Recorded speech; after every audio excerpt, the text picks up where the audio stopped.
Two.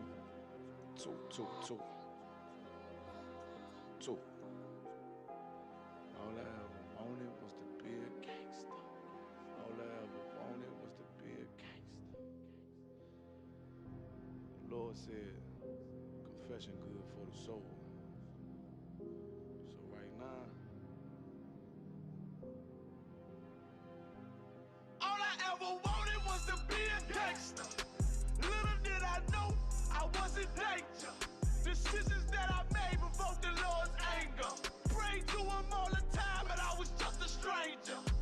All I ever wanted was to be a gangster. Little did I know I was in danger. Decisions that I made provoked the Lord's anger.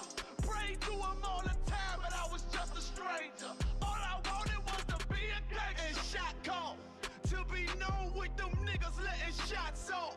Either that or the right hand to the top dog. Funny how we see vanity, not the lives lost. Can't be focused on a life that's hopeless. Out there pumping, not knowing the Lord will kill you for that hocus pocus. Used to roll with niggas that cook dope with weaponry. Same ones claim they love you, I had no life in jeopardy. And I know my mother wants success for me, but that G should take a girl straight to ecstasy. Remember running with bruh, even though we did the wrong thing. My life would've been a lot different if I fell up under Rob's wing. Was too sincere for a wicked game. Shame the Lord's name, now we afflicted with pain. All I ever wanted was to be respected by stand-up niggas, not knowing that them handcuffs custom made to fit. All I ever wanted was to be a gangster. Little did I know I was in danger. Decisions that I made provoked the Lord's anger. Prayed to him all the time, but I was just a stranger. All I ever wanted was to be a gangster. Little did I know I was in danger. Decisions that I made provoked the Lord's anger. Prayed to him all the time, but I was just a stranger. All I wanted was to be a gangster. I ain't lying, I was close to dying. Knew I wanted to live, but I wasn't trying. I was defiant, not knowing that this ain't how we live. This just how they design it. Cause when you in them streets, you get more endemic. They don't tell you gon' be on papers and on restrictions. My father said a hard head to make a soft ass. I didn't care, I wanted fear when I walked past. In a place where a black man's blood is cheap, I thank the Lord for the day I was on 8th Street. Pissing in the cup, back and forth to court. Found the DC school, I swear it felt like I cried on that fucking porch. The Lord said, my sheep, they ain't hear my voice. Asked me why I'm UPK, I told them I ain't have a choice. They said God ain't 50-50 and what's gonna come to pass. The Lord called me out the world and I started running fast. All I wanted was to be a gangster. Little did I know I was in danger. Decisions that I made provoked the Lord's anger. Prayed to him all the time, but I was just a stranger. All I ever wanted was to be a gangster. Little did I know I was in danger. Decisions that I made provoked the Lord's anger. Prayed to him all the time, but I was just a stranger. Go ahead. All I wanted was to be a gangster. It's UPK until it hit the fan. I want power and a throne, nigga, fuck them grams.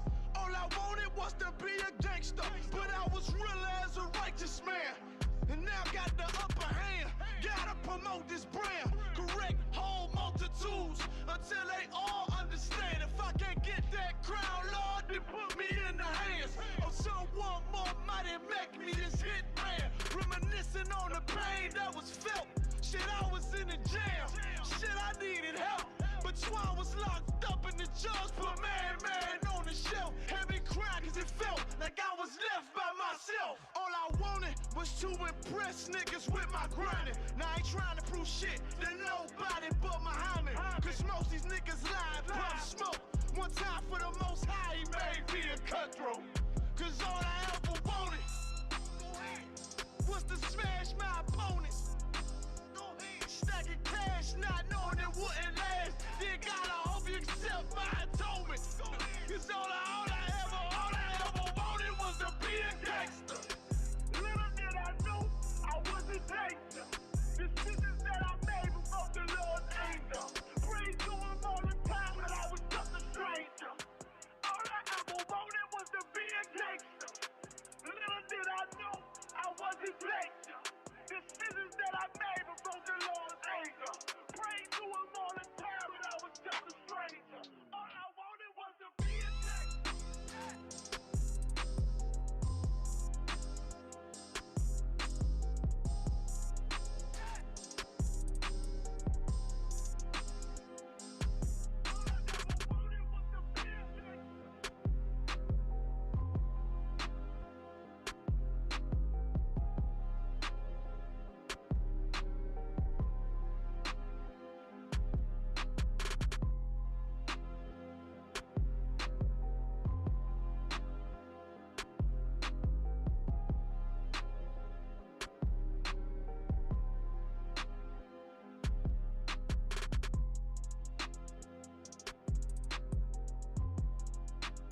like that, and we do it like.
Most High Christ. Shalom, Yahweh Shem Yahshua Barakatham.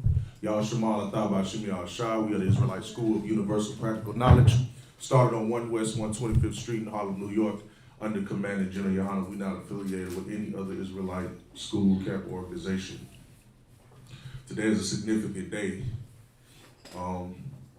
This is a memorial, you understand, of a time in history, you understand, where the Lord delivered us out of the hands of our enemies, you understand, and gave us redemption, or what my modern term would be clemency, gave us redemption and saved us from being destroyed, you understand, utterly and obliterated, annihilated, or brought to extinction by our enemies. You understand? And in this particular time, you understand, of course, we have many holy days or holy days and memorials wherein we had to fight, you know what I'm saying, against our oppressors, you understand, to live on this earth. You know what I'm saying? But this day, we're going to commemorate, you understand, a mighty sister who was led by a mighty man, you know what I'm saying, and kept us from being destroyed in this time period under the Persian army, you understand? And so we're going to get into it. We're going to start off in Esther chapter 1. We're going to start off in Esther chapter 1. You understand? And of course, make sure you're taking notes. Children, y'all quiet down, listen up real good. All right? Sarah, quiet. Be quiet. All right? You can go ahead, Al. Yes, come now. Esther chapter 1. Out of King James Version of the Bible. Now it came to pass in the days of Ashurus. This is Ashurus, which reigned from India to Ethiopia, over 120 provinces. You understand? This is a man named Asuras, right? In the modern day term, they call him King Xerxes. Oh, no. You understand? You can go and you can read up about King Xerxes in the history books, or you can open your Bible and you can read about this man who, you understand, who was a ruler over how many provinces? 170 and 20 provinces. 170 and 20 provinces, man. You understand? A very rich and powerful king who had the loyalty of the provinces around him that obeyed him. You know what I'm saying? That he ruled over. You understand? Read on. That verse 2. That in those days when King Ashurus sat on the throne of the kingdom, which was in Shushan, the palace. So this is giving you a little background of his, you know, of his kingship and where he ruled, and you know what I'm saying, and at this time his current, you understand, rulership, where he reigned and what land he ruled over. God. All right, keep going. Verse 3. In the 3rd year of his reign, he made a feast unto all the provinces. Now let me just say this, of course, one thing I want to say before we get right into this scripture, like I brought up to you many times before, the Bible is a book full of records.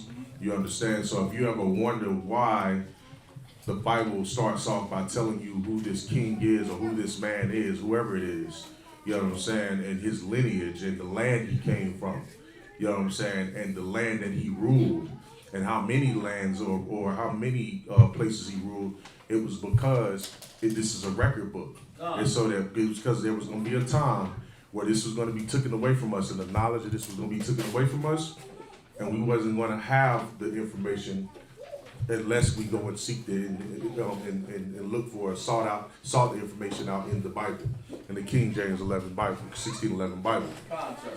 All right, read that 3rd verse again, Salakia. In the 3rd year of his reign, he made a feast unto all the princes and his servants, the power of Persia and Media, the nobles and princes of the provinces being before him. All right, so he's throwing a party, man. He's getting ready to throw a big banquet.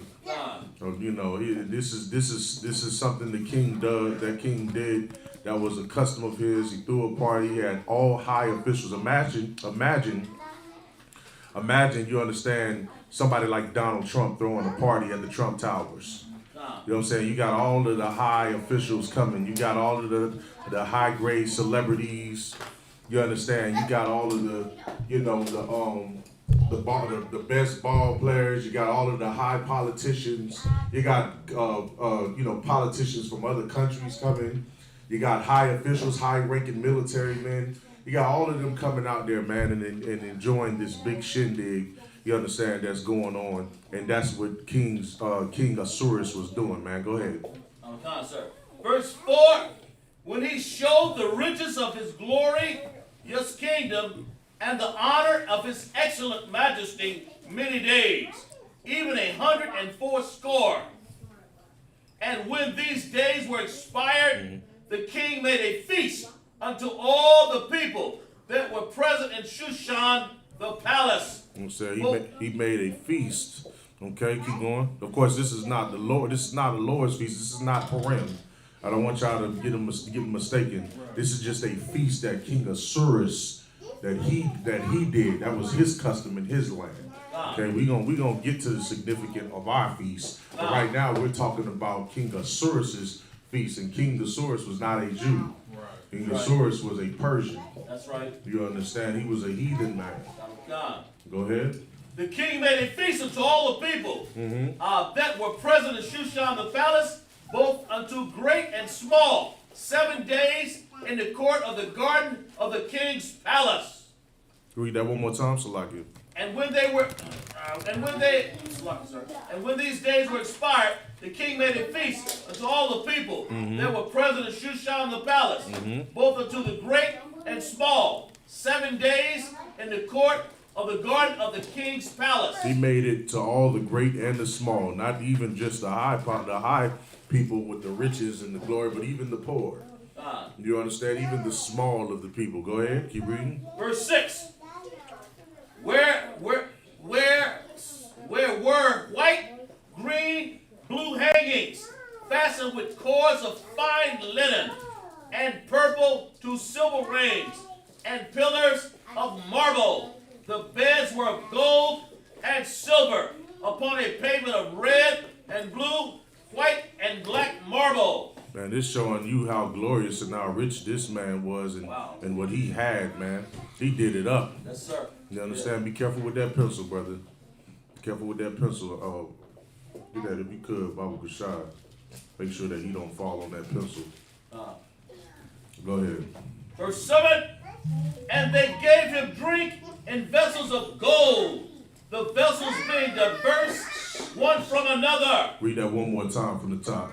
And the Not the side. Turn around and watch it and pay attention. verse 7. And they gave them drink in vessels of gold, the vessels being diverse from one another. You understand? They had drinks, and like I said, just put your mindset at and you seen the biggest party, the biggest festivity going down in the earth. You know what I'm saying? This is what this king was allowing to happen. Go ahead. And the vessels being diverse from one another, and the royal wine in abundance, according to the state of the king. You understand? The king, you understand, was being generous and just giving all his, just throwing this big party and giving out expensive wine and gold and just, something that you'll find out that a lot of rich people do anyway. That's right. That's how they get the minds of their people. You know what I'm saying? They show them that sort of, they'll do something like that to make the people feel like, oh, well, I'm your king and then I'm going to take care of you and this and that and look at me and this and that. It's a way to show show off your glory and this and that or whatever.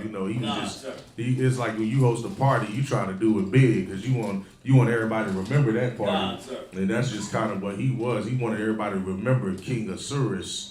Yeah, I was the one that had this bad party, man. You understand? Yeah, remember that. Go ahead. Sir. And the drinking was according to the law. None did compel. For so the king had appointed to all the officers of his house that they should do according to every man's pleasure. Damn. Read that again. Verse 8. Esther 1 and 8. And the drinking was according to the law. None did compel. For so the king had appointed to all the officers of his house, and they should do according to every man's pleasure. Yeah, man. Allow them to have as much drink they want. Wow. You understand? Allow them to have as much fun as they want. You know what I'm saying? Don't try to stop them. Let them get busy. Let them get it in. Right. You understand? Keep going. Verse 9. Also Vashti, the queen, made a feast for the woman in royal house, which belonged to King Ahasuerus. On the 7th day, when the heart of the king was merry with wine, he commanded Mehuman, Biztha, Harbonah, Bigtha, Abathar, Zethar, and Carcas, the 7 chamberlains that serve in the presence of Ahasuerus the king. You understand? These men were like eunuchs. These were servants. These were men who, who was responsible for the women. Right? And it's saying right here, it's saying that King Asuris was basically drinking. He was high. It said, read that part again where it talks about him in the spirits. God, sir. And the drinking was according to the law. None did compel. For so the king had appointed to all the officers of the house that they should do according to the man's pleasure. It's like in verse 10. Verse 10, sir. On the 7th day, when the heart of the king was merry with wine. It says when the heart of the king was merry with wine, meaning this brother had some drink in him. He was happy. That's right, sir. You know what I'm saying? He was so happy. He got a little cocky and was just like, just about to have him some good old fun or whatever. You know what I'm saying? Keep going. And he compelled, he commanded Mehuman, Biztha, or Bona, Bigtha, Abatha, Zethar, and Carcass, the 7 chamberlains that served in the presence of Ahasuerus the king, to bring Vashti the queen before the king with crown royal. You understand? To do what? To bring his wife in the presence of all of these people. You understand? So he can show her off, man. Nah. That's how he had so much drink in him. He was like, tell Vashti to come on out here. I want to show you how bad my broad is. That's man. right, sir. I want to show y'all how bad my broad is. That's what he was doing. You know what I'm saying? Keep reading. Sir. To bring Vashti the queen before the king with crown royal, to show the people and the princess her beauty, for she was fair to look upon. She was fair to look upon. What does that mean? Meaning she was beautiful. You understand? She was beautiful. All right, and he wanted everybody to see. It's like showing. It's like how, of course this is a heathen, but you know what I'm saying. It's like how men today, especially brothers, you know what I'm saying. When you got a bad piece, you trying to let everybody see it a little bit. Out in the world, of course. Our women up in this truth. We don't be trying to show them off, man. Our women are concealed and modest, man. That's right, Just sir. like the song Captain Nakai came out did. They concealed and modest. You know what I'm saying? But them sisters, you know how brothers be showing off their piece, man. You understand? That's what he was doing. He was showing off his piece. You understand? Go ahead. Verse 12. But the queen Vashti refused to come at the king's commandment by his chamberlains. She wasn't trying to be obedient to that. She was not taking orders. Oh, sir. You know what I'm saying? Which is to be expected. You know what I'm saying, of a heathen. And the only reason why sisters today think it's okay to be disobedient to their husbands. You understand? Because you follow the ways and the customs of the heathens. You know what I'm saying? And that's the reason why you understand that what's going to happen is there's a decree that's going to go out. You understand? Go ahead. Oh, God, sir. Therefore the king was very wroth. Man, he was mad. Pissed off, man. You understand? He was upset and mad because her insolence. How dare you disobey? We having a good time drinking. I tell you to come out, you don't want to come. That's right, sir. No sweat. You understand? Not just I sit up and be quiet, bro. Sit up and be quiet. Go ahead.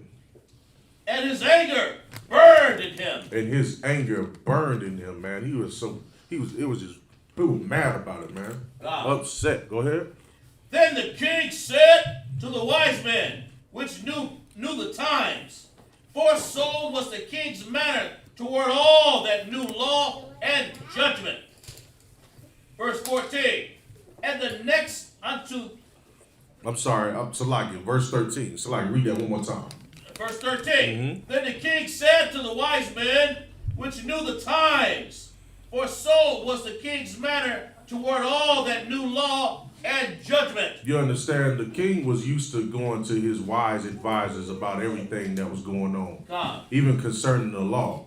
Because every good king has, you understand, wise advisors to make sure, or good leader has wise advisors to make sure they're aware of the law. That's right. You understand? And so he consulted with his wise men, you understand, to find out what law this woman was breaking, because he knew she was doing something wrong.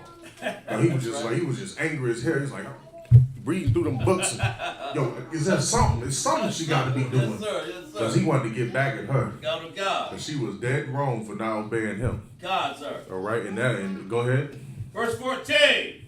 And the next unto him was Karshina, Sethar, Admatha, Tarshish, Meres, Parsina, and Mecuman, the 7 princes of Persia and Media, which saw the king's face, and which sat the first in the kingdom. You understand? They held the highest positions in the kingdom, man. They dealt with, you understand? They dealt with King Ahasuerus on the regular. That's who he consulted with. These was high men inside of that kingdom, man. You understand? So it was very important. You understand that he get to the bottom of that. That's who he consulted with, man. And his anger was furious because man, when we continue reading on to it, you're gonna see how furious his wrath was. Right. You don't understand, and how bad she made him angry. Man, go ahead. Verse 15. What shall we do with the queen Vashti? He asked, "What shall we do with the queen Vashti?" Go ahead. According to the law. According to the law of the Persians, according to his laws, man. Sir. Go ahead. Because she hath not performed the commandment of King Ahasuerus by the chamberlains. Because she did not perform the command, the order that was given to her. You understand that he gave to the chamberlains to go and get them, to get her and bring her, so he can show his peace off, man. You understand? And she said nah. Yeah, she denied it. She didn't want to come and do it. She didn't want to obey that order. You know what I'm saying? So he consulted with them to find out what should be done for that insolence. Go ahead. And Mechamon answered before the king and the princess, Vashti the queen have not done wrong to the king only, but also to all the princes. Ooh, so she didn't disrespect only the king. Who else did she disrespect? Hold on 1 second. Not Tazah. You already know what I'm about to say, so fix it.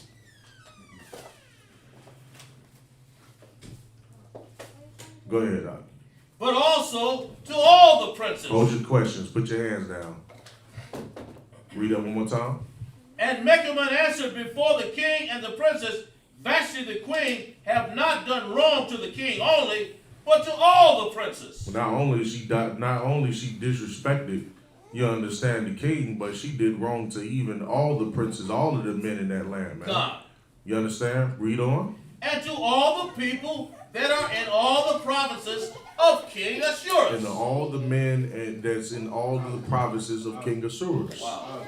You understand? Keep reading.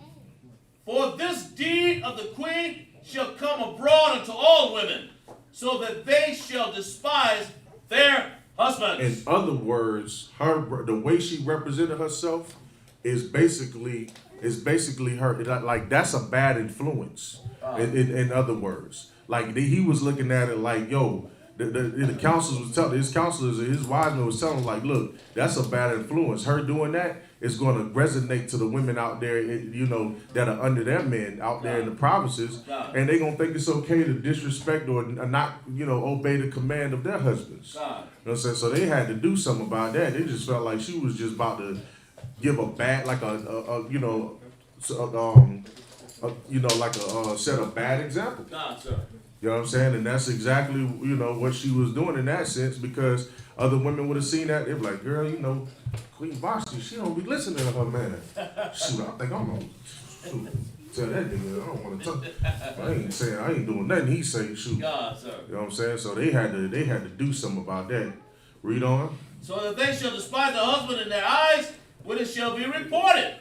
The king Ahasuerus commanded Vashti the queen to be brought in before him, but she came not. And it's going to be reported, meaning what the incident that happened, this is going to be talked about. People are going to hear about it. They're going to spread it around. They're going to be all in all of the provinces. Well, you can imagine sisters, man, because we lived amongst them, man. That's right. You know, so you can imagine sisters, man. You know, King Ahasuerus, he ain't been listening to his husband. That's right. We ain't gonna listen to our, shoot.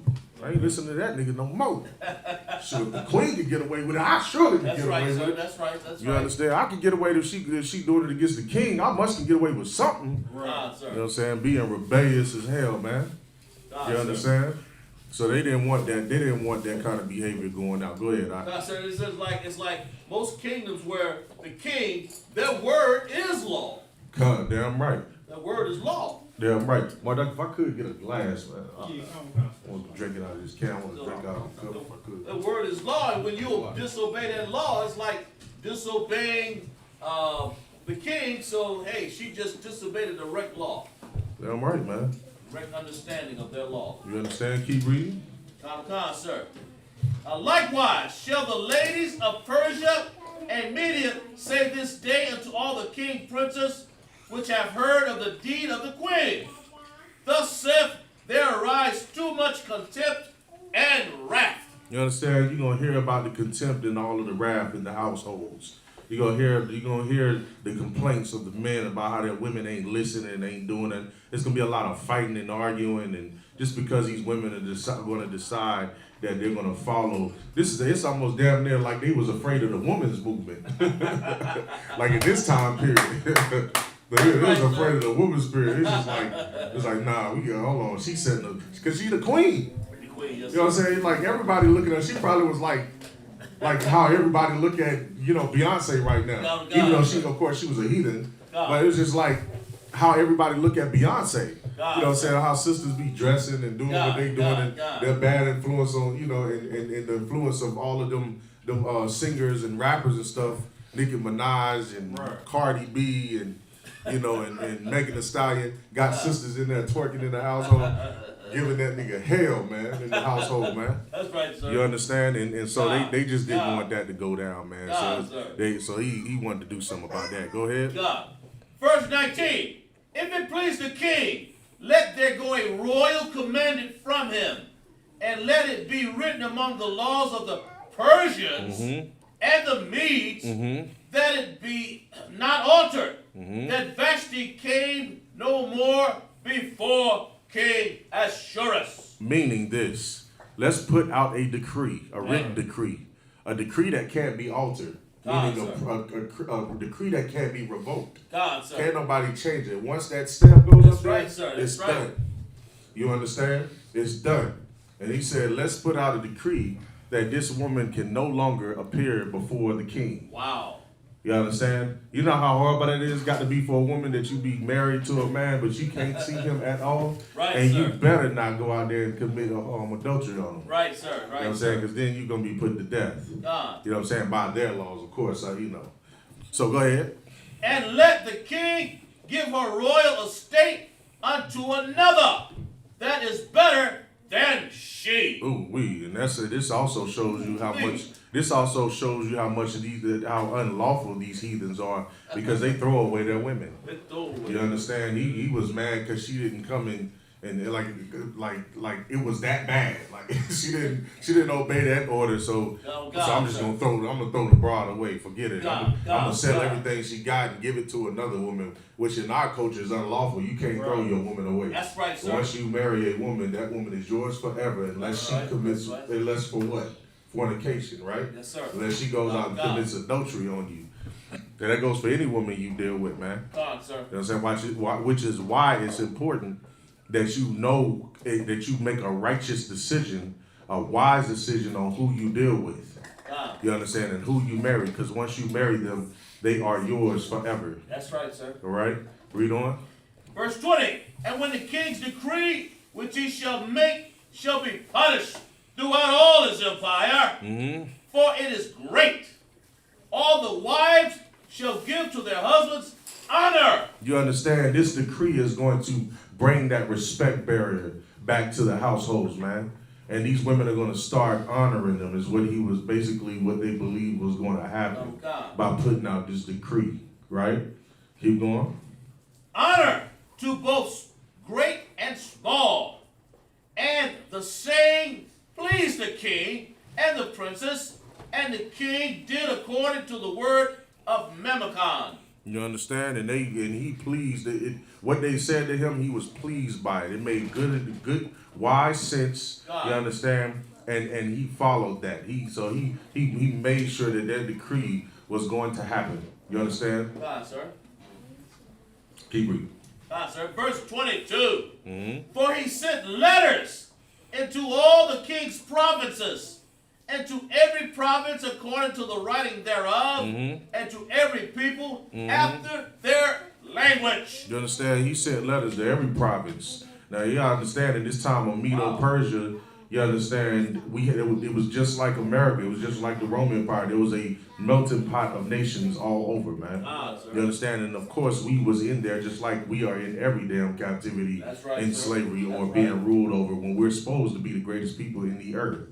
You understand? And he sent a letter in all languages, and we received a letter as well in the ancient Hebrew, man. You understand? And that decree was letting us know, was letting it be known. You understand that Queen Vashti was banished, and that she was a poor example for you. Sir. You understand? And that you should obey your husbands. Read on. And to every people after their language, that every man should bear rule in his own house, and it should be published according to the language of every people. You understand? Every man is going to have honor in his house, and is going to rule in his house with the decree that went out. Go ahead. God, sir. Let me go to verse. That was 22. You want me to go to Esther 2? Yeah, chapter 2. Keep going. God, sir. Esther chapter 2. All right. King James version of the Bible. So now what we're going to do is we're going to go into where King Ahasuerus meets, you understand, one of our beautiful sisters in our nation. Baddest woman in that land at that time, man. God. So bad that, we're going to read it. I ain't going to give it to you until we get into it. Let's go ahead and read.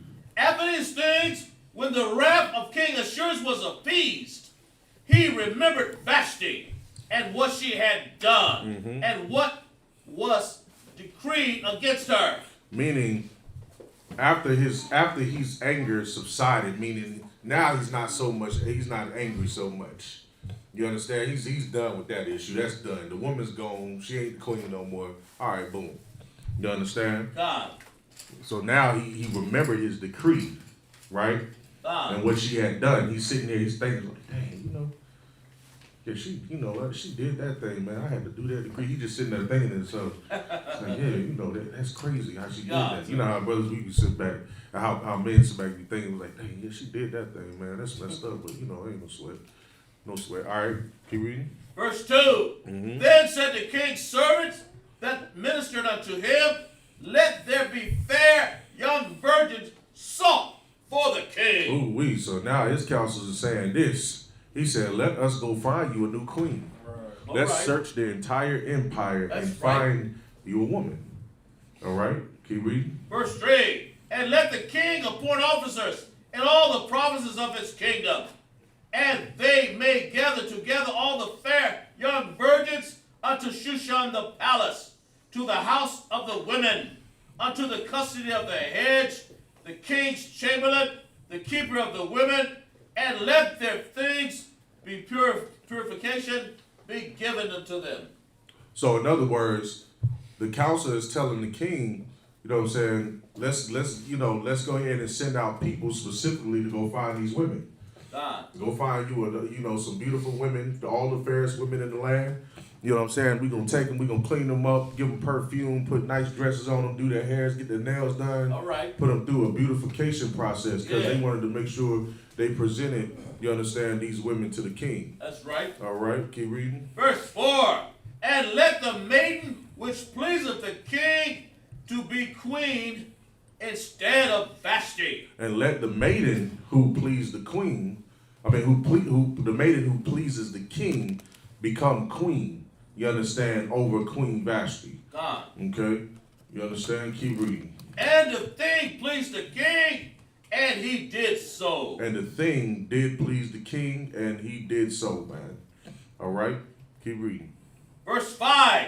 Now in Shushan the palace, there was a certain Jew, whose name was Mordecai, the son of Jair, the son of Shammai, the son of Kish, a Benjamite. All right, and now we're going into Mordecai. Now, Mordecai was a Benjamite.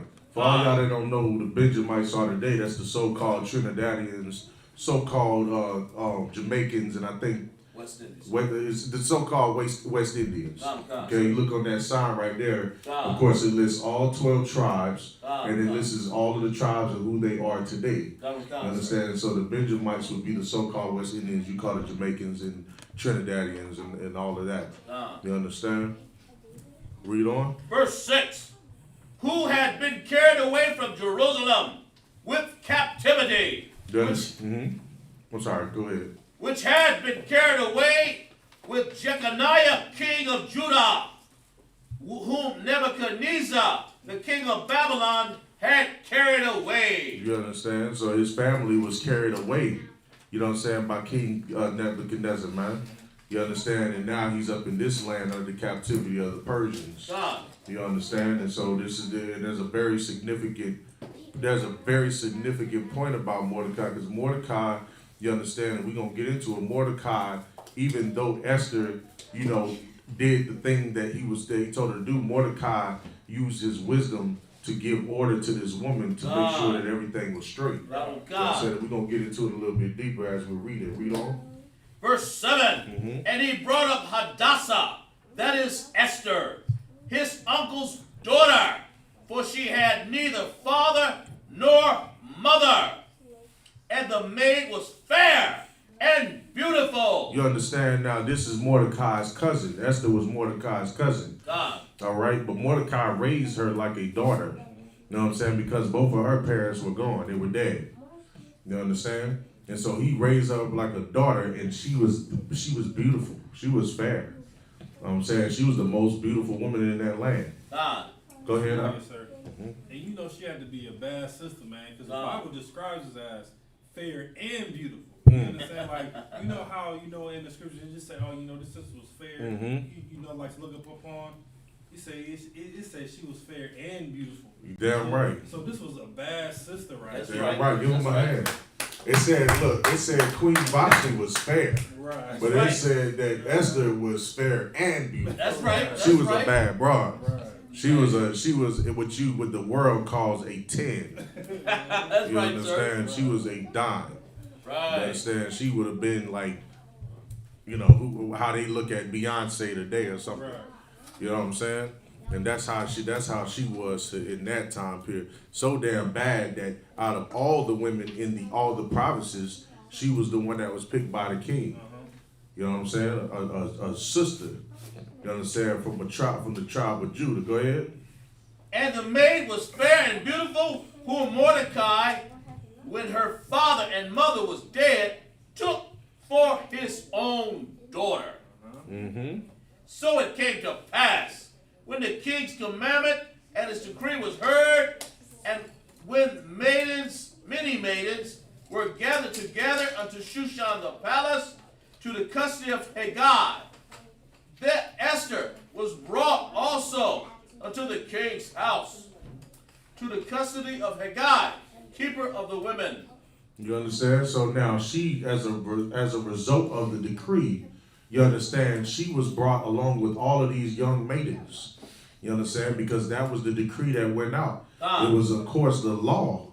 If he said that he wanted all of the maidens to come out and the young maidens, go get all the young maidens, they couldn't refute that. That's right. A lot of y'all probably say, well, dang, she knew he was a heathen. Why in the hell did she go, why the hell did she do it? She had no choice. God, sir. She had to go. That's right. You know what I'm saying? She had to go. But luckily, not luckily, Salakia, but but righteously, because the Lord is with her. You know what I'm saying? She had a cousin, you know what I'm saying, who was a very wise brother and kept her in line to make sure that she was going to be straight, man. Go ahead. Verse 9. And the maiden pleased him. And the maiden pleased him, man. Go ahead. And she obtained kindness of him.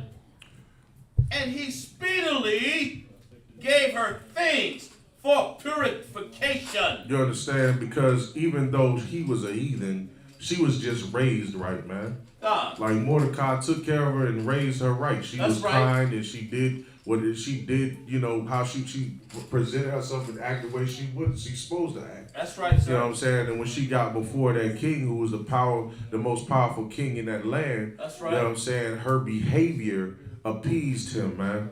Her behavior made that king to enjoy her company and to be happy with her, man.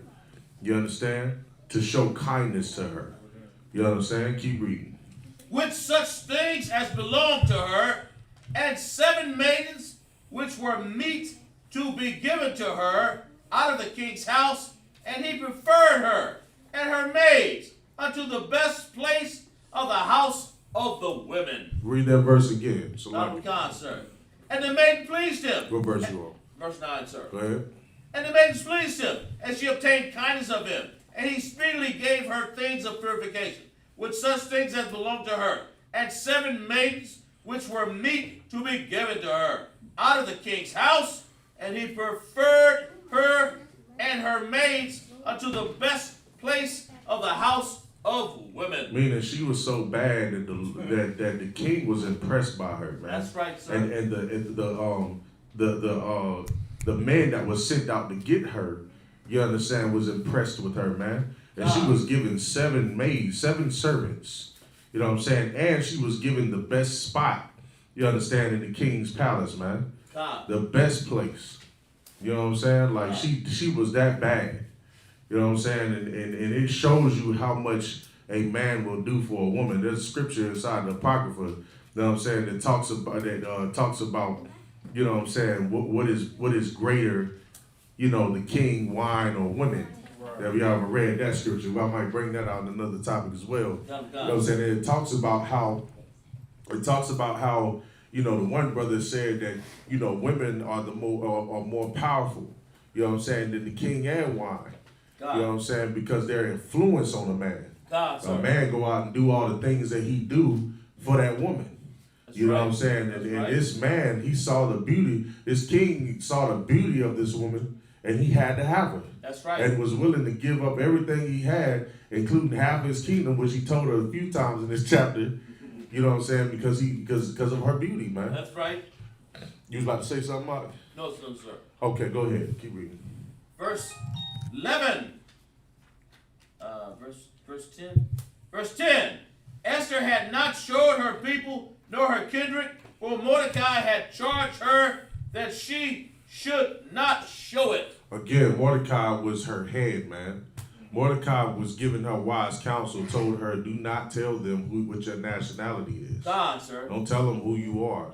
Just be quiet about that. You know what I'm saying? We don't know what, you know, we don't know what could happen if you say that, or if it even matters or not, but let's just be quiet on that. That's right, sir. You know what I'm saying? That's just being wise, man. That's right. Just watching every step that he makes in this situation, being that this is his cousin, but like his daughter or whatever in this situation, you know what I'm saying, and making sure that, you know, she makes the right decisions that don't get her jammed up or whatever. So he just let her know. It's like straight up. It's like, you know what I'm saying, don't say nothing. Don't tell nobody what your nationality is right now.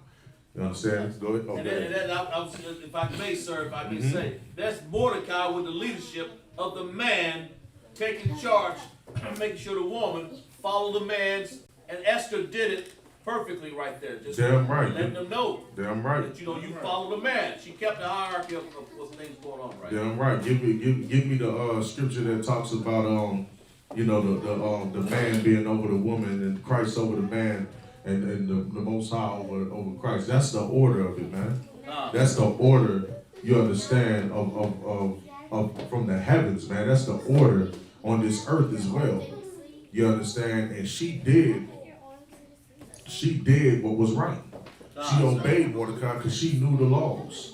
You know what I'm saying? She knew that she had to obey this man. She knew who her Lord was. And this man, because she obeyed the voice of this man, the Lord was with them, man. The Lord was with them. So this is a good lesson in many aspects, but it's also a good lesson to you women out there to be obedient to the man over you, man. You understand? And I'm not telling, listen, don't get silly and think I'm telling you to obey somebody's orders and they telling you to do wicked things, man. You understand? If a brother's telling you to do something wicked, you disobey them orders. You know what I'm saying? And you call and get some counsel. You call for help ASAP. Right. You know what I'm saying? If they trying to get you to do something that's just plain unlawful against the Most High. But other than that man tell you to do something that is lawful, you better get down and do it. Do whatever it is that he needs you to do, as long as it's lawful. You know what I'm saying? And in this situation, this is a sister who already, you know, presented herself as a good woman based on the fact that she allowed Mordecai, you understand, who raised her up like a daughter, you understand, to give her orders even when she was the damn queen. She was the queen. She became the queen, you understand, over that entire, you know what I'm saying, nation, over all of them provinces. She had a lot of power, a lot more power than Mordecai. You know what I'm saying, for the land. You know what I'm saying? She had more power than him, but she still obeyed Mordecai, man. Go ahead. You want me to? Oh, you had that precept? You want me to read it, sir? Yeah, go ahead and get it. Bro. You stay where you go on Esther. You just go ahead and give me that precept. I'm for sure. This is the book of 1 Corinthians, chapter 11, verse 3. But I will have you know that the head of every man is Christ. But the head of every man is Christ. Read on. And the head of the woman is the man. But the head of the woman is the man. That's right. You understand? You are to obey that man. You understand? He is head over you. You understand? And in this situation, because she was so obedient, That's you right. understand, to Mordecai, you understand, who she did not fail to remember, Right. was her cousin and her people of her kindred. God, You know what I'm saying? She was able to do something that was mighty, you understand, in the eyesight of the Lord, man. Go back to Esther, man. God, sir. Verse 11, I believe. And Mordecai walked every day before the court of the woman's house to know how Esther did and what should become of her. Verse 12. Now when every maid's turn was come to go into King Ahasuerus, after that she had been 12 months, according to the manner of women. I'm sorry. Go back to verse 11. Sarah, be quiet, Sarah. Sarah, stop spraying that. Put it away and be quiet before I move you somewhere else. Go ahead. Verse 10. And Esther had not showed her people nor charged her kindred, for Mordecai had charged her that she should not show it. Verse 11. And Mordecai walked every day before the court of the women's house to know how Esther did. You understand? Mordecai wanted to make sure he keep up with what was going on with Esther. Because that was like his daughter, man. That's right. You know what I'm saying? He wanted to know everything that was going on with her. So he did absolutely right. He was, you know what I'm saying? He watched over her, man. God, sir. You know what I'm saying? This is a brother that was over Shamar with that woman, man. That's right. You make sure y'all taking care of my baby. Make sure y'all taking care of my daughter, my cousin. You understand? Read. To know how Esther did. So he want to know how she was doing, how everything was going with her. God. Right? And what was happening with her. Making sure they was doing right by her. Right. Read on. And what should become of her? And what shall become of her? What are they going to do with her? You know what I'm saying? Like, what's going to happen if the king don't reject her? What's going to happen? What's going to happen to her? What, you know, if she do something wrong that ain't, you know, that ain't their custom, what's going to happen? He wanted to keep up with every move she made because that's the responsibility of a man over a woman. That's right. Which is a good lesson for you brothers as well. That's right. You understand that not only that woman is supposed to obey you, but you are supposed to make sure you're instructing her correctly. That's right. You know what I'm saying? And the minute that you start misleading that woman and doing something wrong with that woman, you understand you're not going to be pleasing the Lord. Right. You understand? You got to guide that woman and teach that woman. You understand? And so that's an excellent lesson for that as well, that this is a brother who kept up his responsibility. He knew that he had a responsibility to take care of Esther. You know what I'm saying? He didn't just give her up to them and allow them to deal with her. He made sure that he watched and knew what was going on with this woman as well. All right, keep going. Verse 12. Now when every maid's turn was come to go into King Ahasuerus, after that she had been 12 months according to the manner of women. For so were the days of their purifications accomplished. To wit, 6 months with oil, myrrh, 6 months with sweet odors, and with other things that purifying of the woman. So in other words, before any of the women would go and get in the bed with the king, that's right, they had to go through a 6-month process of what they call purification. God. You understand? In which they had to be beautified. They had to have oils and all kinds of stuff. They had to have their hairs done, nails done, everything done, man. You understand? They had to be treated, you know what I'm saying, and make sure that they was ready to be able to lay in that bed with that king. You understand? Keep reading. God, sir. Verse 13. Then thus came every maiden unto the king. Whatsoever she desired was given her to go with her out of the house of the women unto the king's house. You understand? She was given. Read that one more time, so like it. God, sir. Then thus came every maiden unto the king. Whatsoever she desired was given her to go with her. You understand? out of the house of the women unto the king's house. You understand? Whatever she wanted, whatever these women wanted, they were given what they wanted. Whether it was clothing, jewelry, you know what I'm saying, fine wine, whatever it was, they got what they wanted. They asked of it, they was able to get it. God, sir. I was going to say, just to show up in front of the king, you had to be purified as a woman. Damn right. You don't just show up there, just like for lack of some better understanding, just smelling any kind of way. You had to be purified. They wanted to make sure when you don't have a cycle or whatever, these things were myrrh and aloe and oils were made for her purification. Damn right, man. They give him my hand. That was correct. You know what I'm saying? Make sure she ain't have sores and blisters and all kinds of stuff and, you know, sexual transmitted diseases. That's and right. Making sure that, you know, get all that hard stuff off her feet and, and put some lotion on the knees. That's right, sir. Get her looking good, pick them nails up, get them nails done and everything. So that's what they had to do, man. God, sir. Verse 14. In the evening she went. On the morrow she returned to the second house of the women, to the custody of Shashgaz, the king's chamberlain, which kept the concubines. She came in unto the king no more, except the king delighted in her, and that she were called by name. So read that one more time, man. In the evening she went.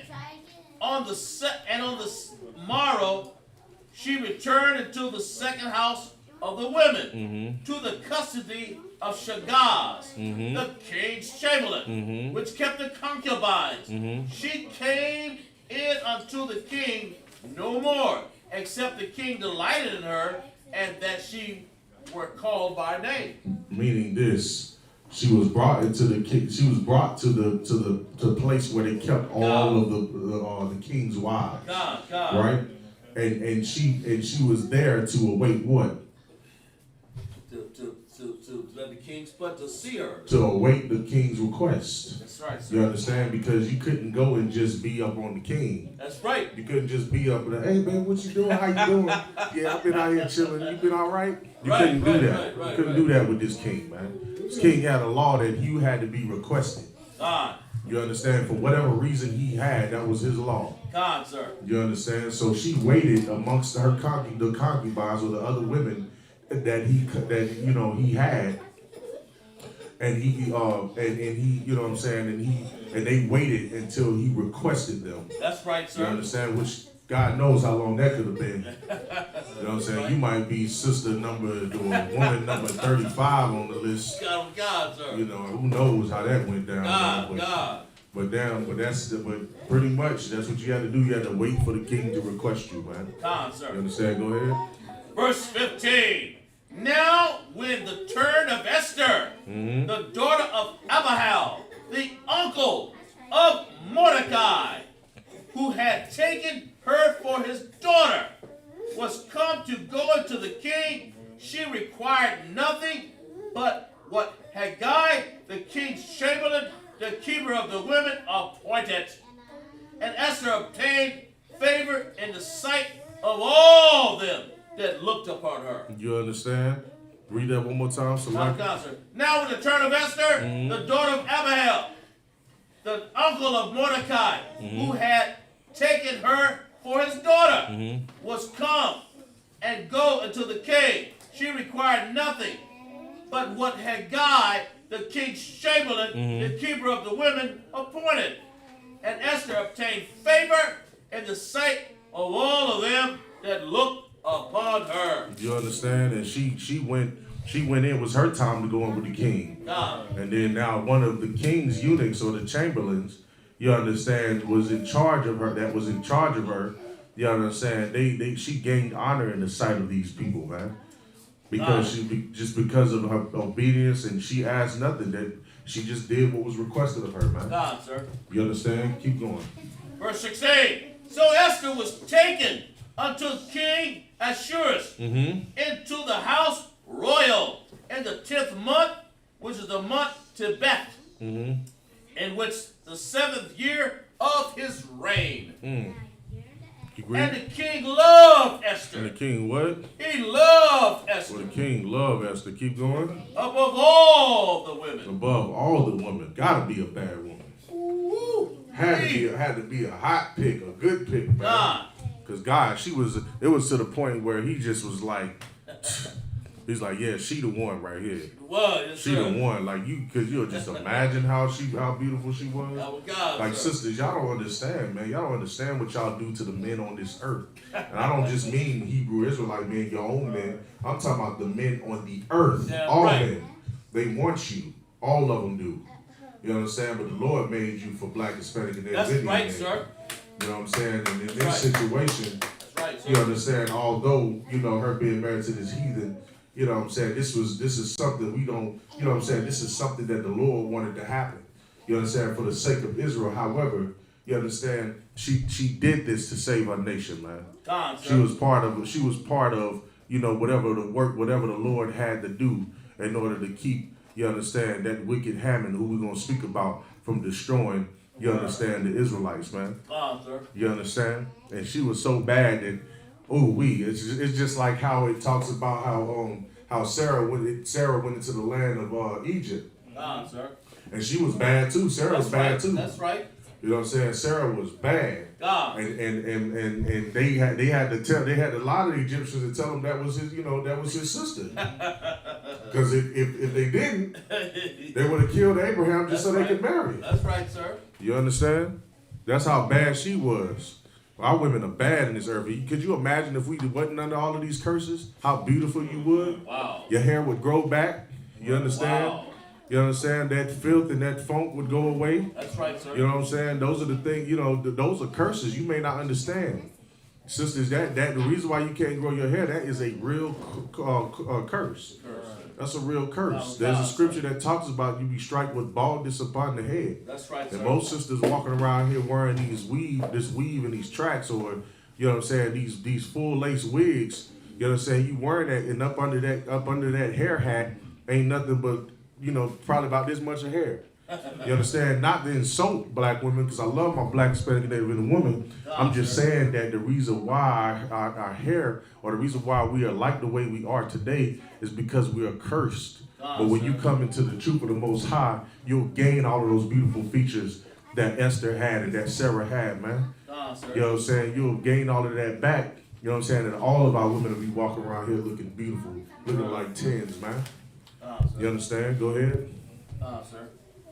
Yeah. Verse 17. Mm-hmm. And the king loved Esther above all women and obtained grace and favor in his sight. Mm-hmm. Sight more than all the virgins, so that she set the royal crown. Let me read this again, sir. So that the king loved Esther above all women, and she obtained grace and the favor in the sight more than all the virgins, so that he set the royal crown upon her head. Meaning that he made her queen. You understand? She was the out of all women, he delighted in her so much that he made her queen over Vashti. Now Vashti, of course she was already taken away as the queen. You know what I'm saying? But now, you know what I'm saying, Esther is now the queen over Israel. You understand? Now don't get this twisted, sisters. I don't want you to take this thing, I don't want you to take from this lesson. That there are queens in Israel. Because there is no queen in Israel, man. We never had queens in Israel. That's right. She was the queen over the Persians in this time period. That's right. She was a queen, to King Ahasuerus in Persia, whatever. You know what I'm saying? But that was a circumstantial situation. But we've never had a queen inside of Israel, and we will never have a queen inside of Israel. That's right. You know what I'm saying? So don't take that from this story. You understand? But it is good for you to take the fact that she was a righteous sister and did what it took, you understand, to raise up to save our nation from being annihilated, from being utterly destroyed off this earth. That's right. Because what Haman was about to allow to happen, that King Ahasuerus was going to allow to happen, was going to allow the destruction, like the total destruction of our people. know what I'm saying? Because they were going in, getting ready to kill all the men, women, children, you know, boy and girls, man. We're going to get into that later on as well. Keep going. Yes, sir. So that he set the royal crown upon her head and made her queen instead of Vashti. Verse 18. Then the king made a great feast unto all the provinces and the servants, even Esther's feast. And he made a release to the provinces and gave gifts according to the state of the king. You understand? So not only, you know what I'm saying, now he done married this woman, but he done messed around and threw another party, man. He threw a big party in honor of his new queen. You know what I'm saying? And he threw this big banquet, you understand, for all his nobles and officials, you know what I'm saying, and made it a public holiday. You understand? For all of the provinces to give out gifts to everyone, man. So made his own holiday, his own religious little thing or whatever based on the situation. Go ahead, Officer Shah said the Persians are the East, right? Now I want to say to him that the Persians are actually the people from Iran. Damn right. So if you go and you read, I want to say you can find it in the Bible dictionary. Children, y'all calm down and be quiet. Sarah, take your chair and move back there beside that desk right there. Stand up. Who? She keeps hitting me and bucking me. I keep telling her. Ayana, you come over here, sit over here as well. Sit over here. See, now I gotta embarrass y'all on the live camera because y'all not listening. Now this thing is live, so there are people listening on here because y'all want to be back there acting goofy. No sweat, just move over there on that side so I can get back to teaching. I'm not gonna keep telling y'all to be quiet in this classroom.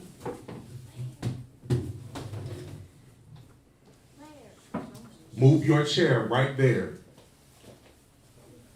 I told y'all before I started class, I didn't want y'all to do that. Y'all doing that. Stop being disrespectful and be quiet. Shut your mouths. Shemai.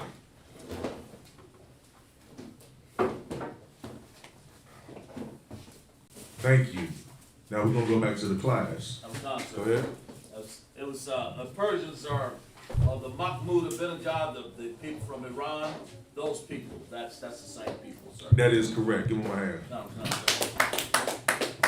Go ahead. No, sir. Verse 20. Esther had not showed her kindred nor her people as Mordecai had charged her. For Esther did the commandment of Mordecai. See, Esther did the commandment of Mordecai. That's right, sir. That's and right. she's now, at this point, she's the queen over of Persia. That's right, sir. But Mordecai, she obeyed Mordecai's voice when Mordecai said, don't reveal your name or your lineage to them. So she still knows what it's about, what she got to do, man. She still got to get this counsel from this man who is from her tribe, who is of the Lord. You understand? Go ahead. Esther did the commandment of Mordecai, like as when she was brought up with him. In those days, while Mordecai sat in the king's gate, two of the king's chamberlains, Bigthan and Teresh, of those which kept the door, were wroth and sought to lay hand on King Ahasuerus. So Mordecai was on duty at the king's gate, man. He had a job. And so he was like an official, kind of like a guard. God, sir. And he heard two other guards running their mouth about how they wanted to kill King Ahasuerus. You understand? And it was plotting to assassinate him, man. Wow. You understand? And of course, in our culture, murder is a sin. Right. You know what I'm saying? So he was right when he did this. Keep going. God, sir. And verse 22. And the thing was known to Mordecai, who told it to Esther the queen. He let Esther know that this man was getting ready to plot and murder that king, man. That these men were talking about plotting to murder that king. You understand? So he let it be known to her, man. Keep going. And Esther certified the king thereof in Mordecai's name. You understand? And so she went and told the king what happened or what they were doing, right? Or what they were talking about. You understand? And let it be known that it was Mordecai, her cousin, who gave her the information. Made sure that he knew that, you know what I'm saying, that, that Mordecai was doing a loyal thing for you. God, sir, God. You know what I'm saying? Which is very wise too, because when you got a heathen king, you got to know how to operate, play your chess pieces. You know what I'm saying? That's like when Paul was up in the courts, man. Paul was talking to them judges, and he was talking right to them judges, man. That's right. In Rome. You know what I'm saying? He was talking in a way that it flattered those judges, you know what I'm saying, in that situation. And that's how you got to learn how to deal, you understand, with officials that are over you in these empires and our captivity. That's right. You understand? And he knew how to deal, you understand, with the king. And in that situation, he knew that was gonna probably give him a little bit of favor in the situation. No, God, sir. Go ahead. Verse 23. And when the inquisition was made of the matter, it was found out. So when he went and inquired on it, they went and investigated the situation. It was found out that it was true, that these men were plotting against him and they were going to try to put him to death. God. You understand? The king. Read on. Therefore, they were both hanged on a tree. So they both were put to death, man. Yes, sir. They were both put to death. Wow. You understand? Read on. And it was written in the book of Chronicles before the king. You understand? It was written in the book of Chronicles about that entire situation. Go ahead. God, sir. Verse, we're going to go to Esther 3, sir. Chapter 3. Let's go. Chapter 3. Esther, chapter 3. After these things, King Ahasuerus promote Haman, the son of Hammedatha. So now, go ahead. I'm sorry. Go ahead. The Agagite. Mm-hmm. And advanced him and set the seat above all the provinces that were with him. So King Ahasuerus raised up a man named Haman, right? And Haman was an Edomite. If you go and find out who the Agagites were, right. they are Edomites. So he was a heathen. He was an Edomite. You know what I'm saying? And Haman, you understand, was a noble man. You know what I'm saying? And he was a man that King Ahasuerus, you know what I'm saying, trusted.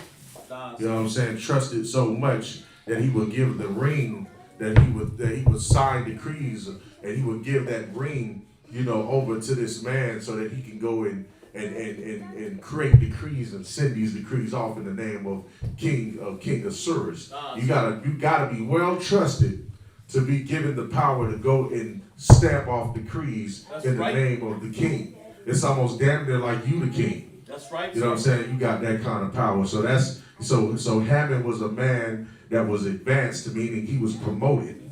He was promoted inside of in this kingdom or whatever. You know what I'm saying? To be the highest official, you understand, under King Ahasuerus. Go ahead. Sir. Yes, sir. Haman was actually the relative of the king of the Edomite that was in Saul's days, the Agagite. The Amalekites, which Saul should have annihilated under Samuel's order by the Most High, and he didn't do it. And so therefore that's how Haman got on through. That lineage got on through, and they still got the Edomites right there. What is the history class? Thursday? Thursday is history class. Wednesday? I thought that was the law class. Thursday is the history class. Yeah, you need to be teaching history class. I did that last about 3 weeks ago.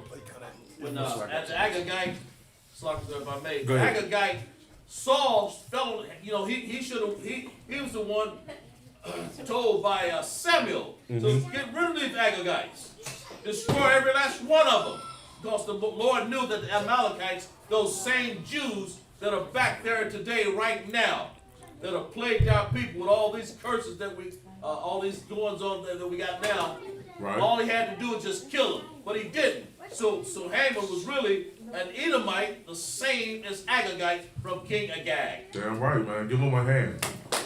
Powerful brother. This is a brother that not only teaches the Hebrew language, but is studious in the history as well. You understand? And he just gave you a breakdown who Haman was. That's right, sir. You know what I'm saying? Who was an Edomite, who was the right-hand man, that's you understand, of King Ahasuerus. You understand? Let's keep reading. And Haman saw that Mordecai bowed not, nor did him reverence. Verse 4. Let me go back to verse 4, sir. Now it came to pass, when they spake daily unto him, and he hearkened not unto them, that they told Haman to see whether Mordecai's matter would stand, for he had told them that he was a Jew. And verse 5, and when Haman saw that Mordecai bowed not, nor did him reverence, then was Haman full of wrath. Why wasn't he bowing down to Haman, man? Why wasn't he? Go ahead, Abon. So like, sir, he knew it was against our laws, statutes, and customs to bow down to any other heathen. Damn right. That's right. Give him a hand. That's right. Mordecai was gangster. Go ahead, Sir. He was a straight up G. He was a true soldier for the Most High. That's right. Damn right. He said, nah.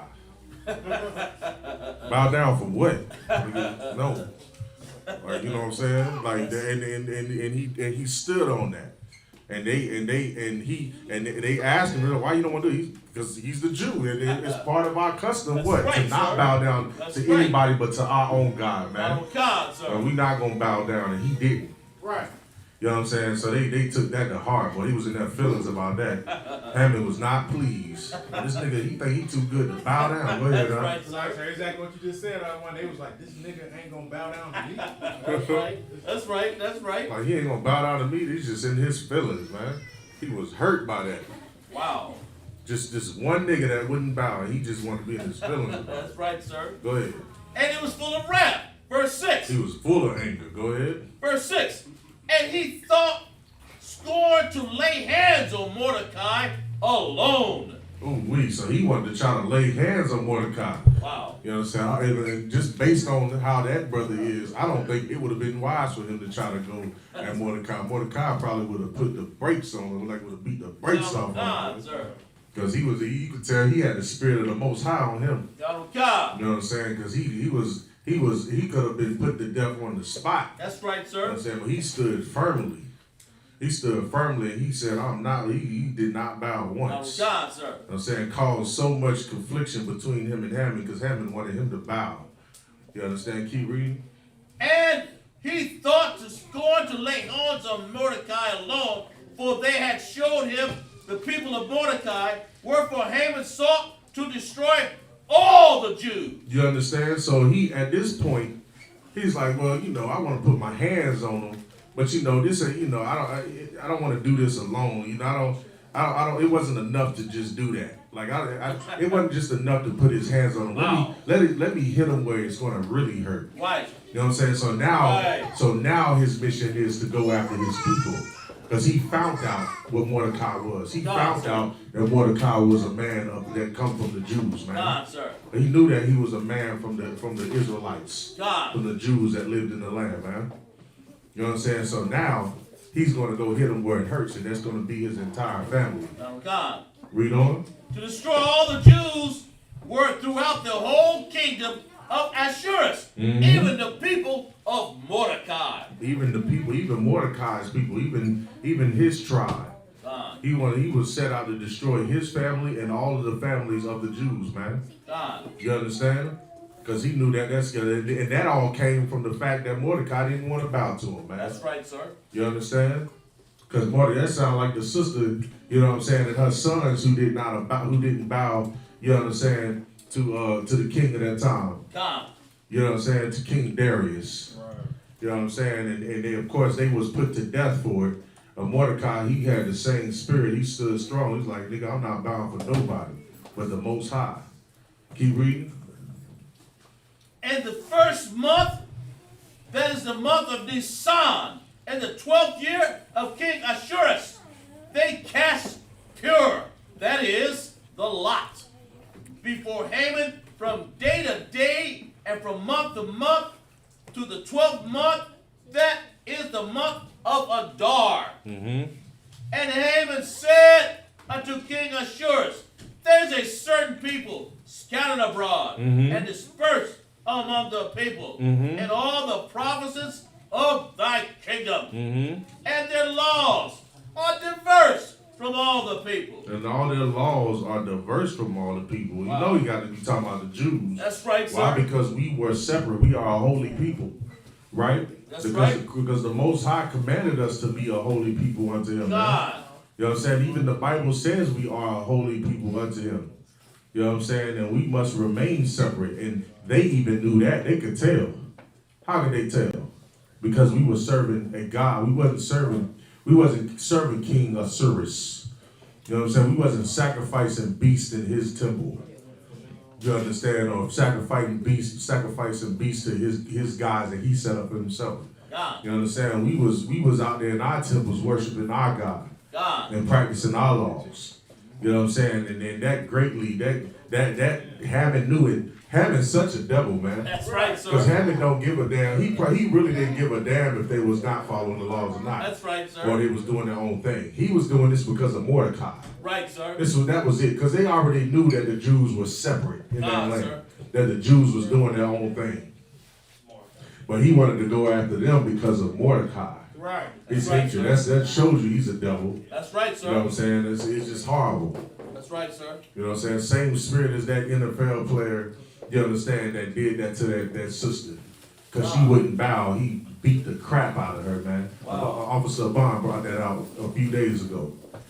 Beat the crap out of that woman, man. It was all in the news. God. You know what I'm saying? And now this is the spirit of the so-called white man, and he would do the same thing even in this time period. He wanted to destroy all women and children, you know what I'm saying, and in the land of Israel, you know what I'm saying, amongst the Jews, all because he couldn't get, you know what I'm saying, Mordecai to bow down to him, man. That's right. Go ahead. And their laws are diverse from all the people. Neither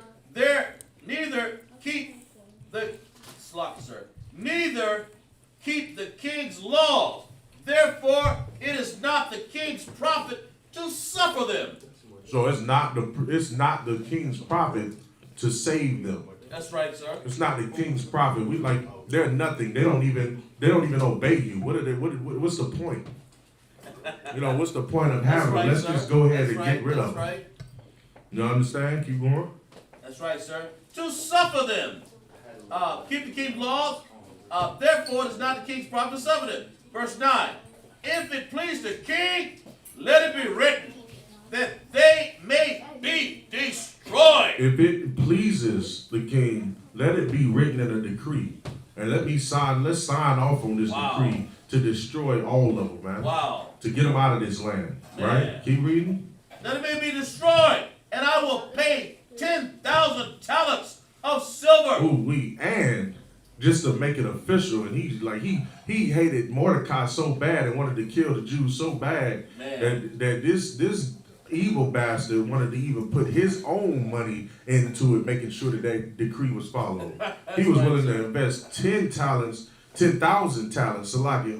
of silver, man. That's right, sir. These are large bars of silver. You know what I'm saying? Worth a lot of money in that time period. That's right. He was going to put it in the king's treasury as long as the king was going to allow him to destroy the Jews. God, sir. Go ahead.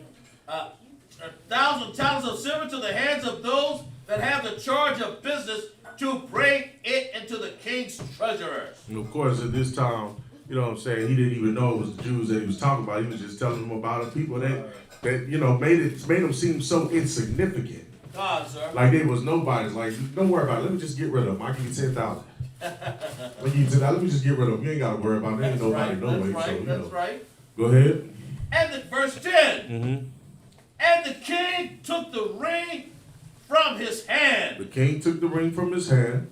And gave it to Haman. The son of Hammedatha, the Agagite. The Jews' enemy. You understand? Our enemy. You understand? The king Osiris took his ring off and gave it to him, signifying what? Signifying, go ahead and do as you will. Yes, sir. Go ahead and take that ring, make that decree, and sign off on it. It'll be as if I signed off on it. Wow. You understand? He gave him that much power over us, over his nation, man. You understand? Damn near more power than the queen. Sir. You understand? Go ahead. And verse 11. And the king said unto Haman, the silver is given unto thee. The people also to do with them as it seemed good to thee. Mm-hmm. And then, when the king's scribes called on the 13th day of the first month, and it was written according to all of Haman had commanded to the king's lieutenants, and the governors that were over every province, and to the rulers of every people, and the province according to the writing thereof, and to every people after their language. In the name of King Ahasuerus was it written and sealed with the king's ring. You understand? So so the way that Haman dictated how he wanted to deal with the Jews and how he wanted to kill them, he wrote it out in the decree. You know what I'm saying? And when he wrote it out in that decree, he signed off on it and he sent it in every language to every nation that was living amongst those provinces. You understand? To have every Jew killed in every province that they lived. All of our people were right at that point, were about to be destroyed. You understand? And there was a date that was given. Go ahead, Right, sir. And this just, you know what I'm saying, like remind me of the scripture says where it says that they are confederate against us. You know what I'm saying? And that's exactly what's going on right now with the list of them. And that's and if we fast forward to 2021, this is exactly what's happening right now. You know what I'm saying? Our oppressor signed a contract with every type of heathen, every type of oppressor, whatever the case may be, so that us, as far as black Spanish and Native, as far as black Spanish and Native Indians, we won't know our true identity. I mean, just even something basic, just like that. Not knowing your true identity of who you are can just be erased forever. You understand? And that's exactly what's going on right, you know, like back within the biblical times, and we're seeing it right now. Damn right. Give him a hand. And that the spirit behind them decrees that he was sending out to destroy us ain't no different from the political thing. Right. The things that they sign in law against us, man. That's right. You know what I'm saying? To destroy our babies with abortion. Right. Wow. You know what I'm saying? And to deprive us and starve us in this place right here, man. It's no different. You understand? Go ahead, Doc. It's like, sir, just the sidebar of that. Esau just passed the bill today to go ahead and give homosexuals and transgenders the rights to not be discriminated against. And they used the 1964 Civil Rights Bill to pass that. Man, give them a hand. You may think, oh, well, that's just for homosexual rights. That is another attempt to destroy us. That's right. The more that you give homosexual rights, the more our people are going to keep following in that folly. Because they're going to think that, oh yeah, liberation, we get to do whatever we want. You basically enhancing their ability to be a sinner against the Most High. Right. And so you're becoming an enemy. That's how we're being destroyed. Because the more that we go against our God by taking the privileges that are given to us, these wicked privileges that are given to us, you understand, by our enemy, the more we're against our God, the more we die on this earth, man. God.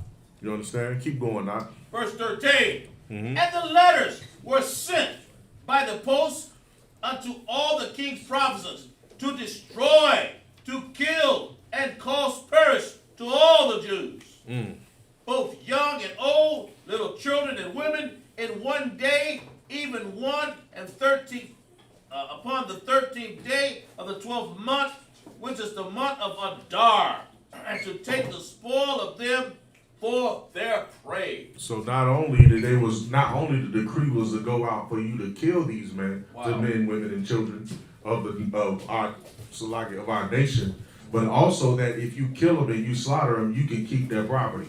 So they was going to come and rob us and kill us and rob us, man.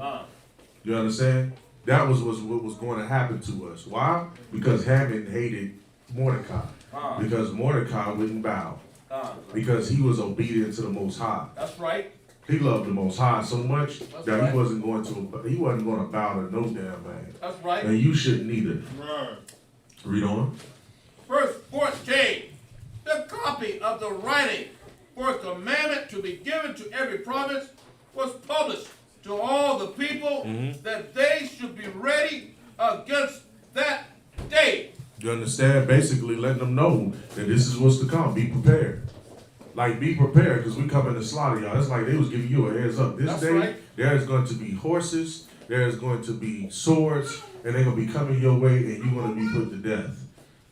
You're going to be put to death by the decree of King Ahasuerus, you understand, which was given the authority to by Haman to destroy them, because Haman was salty about that man not bowing down to him. That's right. He was salty. You understand? Keep going. Verse 15. The post went out, being hastened by the king's commandment, and the decree was given into Shushan the palace, and the king and Haman sat down to drink. But the city Shushan was perplexed. Keep going. Verse Esther. They were perplexed. Why was it perplexed? Like, why was he doing that? What was the point? That's why he was confused. Like, the city was trying to figure out, well, why? But anyway, no sweat. You got the power to do it. Go ahead. All right, verse 4. Esther chapter 4. When Mordecai perceived all that was done, Mordecai rent his clothes. Man, Mordecai, he learned about this and he tore his clothes off and went out and go ahead. And put on sackcloth with ashes. And went out into the midst of the city and cried with a loud and bitter cry. You can imagine this is the worst news you can get right here, man. Wow. This is so bad. This man had to go out. He ripped off his clothes and put on sackcloth, ran out there in the streets and told everybody, yo, we about to die out here, man. That's right. You better get right. I'm letting y'all know that there's been a decree against us. Lord, help us. We about to die. Your children about to die. That's right. You know what I'm saying? We're about to be put to death under the decree, you understand, of King Osiris. You understand? From the council of Hammon, his high official. Go ahead. And came even before the king's gate, for none might enter into the king's gate clothed with sackcloth. Verse 3. And every province, whithersoever the king's commandment and his decree came, there was a great mourning among the Jews, and fasting, and weeping, and wailing, and many lay in sackcloth and ashes. You understand? They listen. They heard about it, and they were just as hurt and you know, just as it was a horrible situation, man. It was a horrible situation, and they mourned, man. They cried. You know what I'm saying? And they fasted. Why? Because they wanted the Lord to hear these cries, man. They wanted the Lord to see that they was getting ready to go through some more hell on this earth. Right. So that the Lord could do something to stop it. You understand? And of course, the Lord always hears our cries, man. That's right. Even when we in our iniquities, the Lord shows some level of mercy. You know what I'm saying? And he did that again. As like a good father, he chastises us. But then after he's done chastising us and he brings us down low, he brings us back up. You understand? Read on. Verse 4. So Esther maids and her chamberlains came and told it to her. Then was the queen exceedingly grieved. Because Mordecai told them, our chamberlains, what was going on. And of course they delivered that message over to, you understand, to Esther. She found out that her people were about to be destroyed by the decree of the king. From the council of Hammon. You understand? Keep going. And she sent raiment to clothe Mordecai and to take away his sackcloth from him. But he received it not. Right, and he refused that. She sent them clothes to replace that burlap he put on them clothes, and he refused it. Go ahead.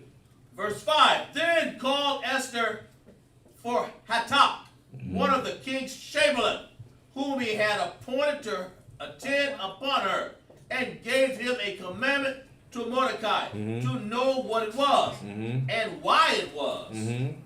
So Hattach went forth to Mordecai unto the street of the city, which was before the king's gate. You understand? Esther sent one of her chamberlains to go find out what the issue was with Mordecai. What's going on with you, man? What's up? She wanted to know what was going on with her cousin, who was like her father. You know what I'm saying? To figure out what the upset is about. Go ahead. Verse 7. And Mordecai told him of all that had happened unto him. Mordecai broke it down to him. Go ahead.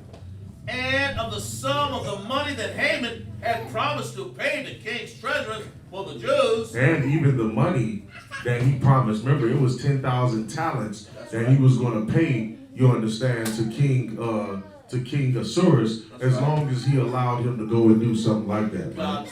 You understand? Because it wasn't in the interest in the king to want to do that. It was in the interest of Hammon. But since Hammon had all of this power, you understand, he wanted to go ahead and get what he could get out of the king. Get out of the king by get what he wanted, based on the fact that you don't understand that Mordecai didn't want to bow down to him. Go ahead. to pay to king's treasurers for the Jews to destroy them. Also, he gave him the copy of the writing of the decree that was given to Shushan to destroy them, to show it unto Esther, and to declare to her, and to charge her that she should go in unto the king to make supplication. You understand? Mordecai was basically gave her servant, you understand, the actual decree. You understand? So that she can read and see what was going on. God. You know what I'm saying? And what his purpose was is because, but the fact that she is the queen and she's married to King Ahasuerus, he knew that she could do something about it. God. There's something she could do about it, man. God. You know what I'm saying? To make supplications to the king, meaning to go in and talk to the king and see if you can get him to change his mind on whatever's going on. Figure out, right. you know what I'm saying, how we can stop this thing from happening. That's right. You know what I'm saying? Go ahead. Make supplication unto him and to make requests before him for her people. You understand? They wanted some mercy. You know what I'm saying? That's On right. one minute everybody good and they living, and then the next minute they get this letter that comes down to this decree, you understand, in the Hebrew language stating that they about to be destroyed in a couple of days. You understand? So Mordecai was real wise from the beginning by you know what I'm saying, by staying on top of Esther and guiding her footsteps through the whole situation, because now they're at a point where the Jews are facing destruction, and now he's going to need her. You understand? Now he's going to need her. Go ahead. And Hatak came and told Esther the words of Mordecai. And Esther spake unto Hatak and gave him commandment unto Mordecai. All the king's servants and the people of the king's province do know that whosoever, whether a man or woman, shall come unto the king into his inner court, who is not called, there is one law of him to be put to death. So this is what Esther. So after receiving, you know, this information about what's getting ready to happen, you know what I'm saying, and after hearing this order that Mordecai gave her, Mordecai said, "Listen, you need to go and tell that king, go talk to that king or whatever before we die." You know what I'm saying? And this is what she said back to him. She said, "Now you know there's a law that says if any man or woman, even the queen, goes before the king, you know what I'm saying, without him requesting them, then they will get put to death." That's right. You know what I'm saying? And that's what she told him. That was her excuse back to him. Go ahead and read on. Except there is one law of his to be put to death, except such to whom the king shall hold out of the golden scepter. Except is if and then what they saying is, now if you come up to the palace, king sitting in his throne, and you come up there and you wasn't received and you wasn't called by him, the only way you knew if you was gonna die or live is if he stuck that scepter out. That's right. If he stuck that scepter out, then that means that you're welcome to come That's in. right, You're not gonna that's be put right. to death. If he don't stick that scepter out, then you know, shalom. So you can put to death. They're saying because it was the law that you didn't go to the king without his request. And the scepter was mercy. You understand? Go ahead. Except such whom the king should hold out a golden scepter, that he may live. But I have not been called to come into the king's these 30 days. So she said, I ain't been called by the king. I'm supposed to wait until the king calls me. That's right. What am I to do? You know what I'm saying? Like I could be put to death behind this. God. Read. And they told to Mordecai Esther's words. Then Mordecai commanded to answer Esther, think not with thyself that thou shalt escape in the king's house more than all the Jews. Mordecai said, listen, if the Jews get destroyed, you gonna get destroyed. That's right. Don't think that just because you sitting up there on that throne, you understand that after they kill us, they ain't gonna come and kill you. That's right. Eventually they gonna kill you. Exactly. You know what I'm saying? He had to let her know. Like stop being scared and do what I'm telling you. You know what I'm saying? Don't worry about getting put to death. Worry about, you know what I'm saying? Worry about what I'm telling you right now. Go ahead. You about to say something? Nah, so I was gonna say the mind frame that she had is the mind frame a lot of these rich Uncle Toms have. They feel like, you know, I can't say nothing about it because if I do, you know, they might do something to hurt me. But they don't even know at the end of the day, you're going to still get treated just like the rest of us. Give them a hand. That's the perfect explanation for that. That was a perfect explanation. You understand? And that's exactly what happens. Which is why you need to know who you're going to be loyal to from the beginning, man. You understand? Because look what happened to Nick Cannon, man. You understand? He got up there and started running his mouth about, you know what I'm saying, about how the white man and how he treats the black man, this and that. And they took away his show. Then turned around and had to, you know, act like an Uncle Tom out there to get it back. You understand? So this is Mordecai giving her a reality check like, all right, you know what I'm saying? I hope you know that if they kill us, they're coming to kill you too. God, sir. Go ahead. Verse 14, for if thou altogether hold thy peace at this time, then share the enlargement and deliverance arise to the Jews. Meaning that if you don't do anything, you know what I'm saying, then the Lord is going to find somebody to do it anyway. God. If you don't do it, the Lord is going to fix the situation anyway. God. You understand? No sweat. Well, go ahead. Enlargement of deliverance arise from another place, but thou and thy father's house shall be destroyed. But if you don't do it, somebody else will come and do it. But at the same time, you're going to be destroyed. You know what I'm saying? Because you being a coward, you know what I'm saying, and you not doing it is disloyal to your people.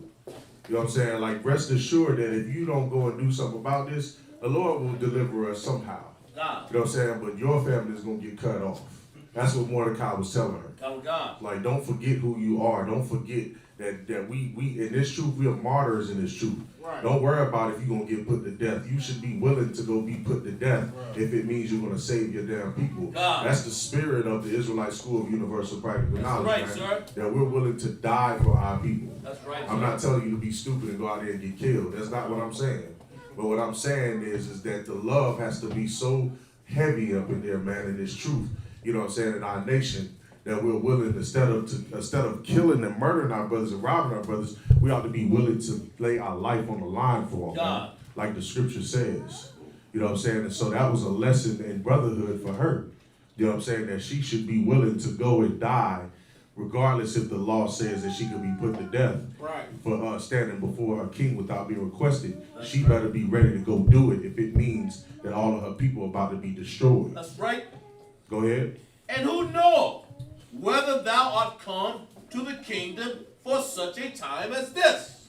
And who knows, meaning this might be the reason why you are queen over this nation. Right. This might be the reason why the Most High put you in this position. The reason why you have been married on to this man, because the Lord knew that there was going to be a man that was going to want to destroy us.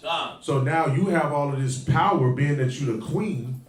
You can talk to your husband, to the king, and stop him from doing what he got to do, what they're going to do. That's right. And he already so mesmerized by it. He says that first off, she's the baddest woman in the land. Right. Second off, he already told her, it's like, yo, I'll give you everything. I'll give you half of my kingdom if you wanted it. Wow. You know what I'm saying? So you got the power to handle that situation. You was about to say something? Okay, no sweat. Go ahead. Verse 15. Then Esther bade them return to Mordecai this answer. Go gather together all the Jews that are in the presence of Shushan, and fast ye for me, and neither eat nor drink 3 days, night or day. I also and my mates will fast likewise, and so will I go unto the king, which is not according to the law, but if I perish, I perish. Man, she said something so right. She listened to what Mordecai said, man. She said, all right, no sweat, Mordecai, I got you. You know what I'm saying? I'm going to go ahead. I want y'all to fast 3 days. You know what I'm saying? I'm going to fast 3 days. I'm going to have my service. We're going to fast 3 days. And then I'm going to go up to the king, even though it's against the law to do it, even though I could be put to death for doing it, I'm going to go ahead and do it anyway. And if I die, I die. Right. That's the spirit you got to have, man.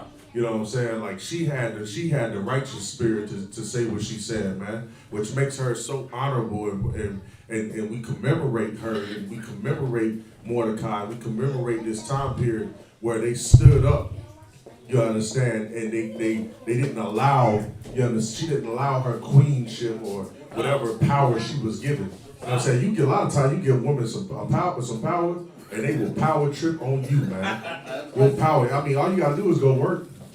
Go to your slavery, and guarantee you, if there is a woman, a sister especially, if she up in there and she's the supervisor manager, she is gonna power trip on you. Ain't gonna care about nothing you got to say. Nothing you got to say or what you got to do. You understand? And this sister right here, she didn't power trip. She didn't power trip. She remembered who she was, and she did what Mordecai told her to do. That's right. You know what I'm saying? And Mordecai guided her. The Lord was with her, and she was able to persuade this king, which we're going to get into later on. Keep reading. Verse 17. So Mordecai went his way and did according to all that Esther had commanded him. Good. Hey, Salakia, Mark, come up here, we're going to use the bathroom real quick. Oh, 1 second. Pass this over.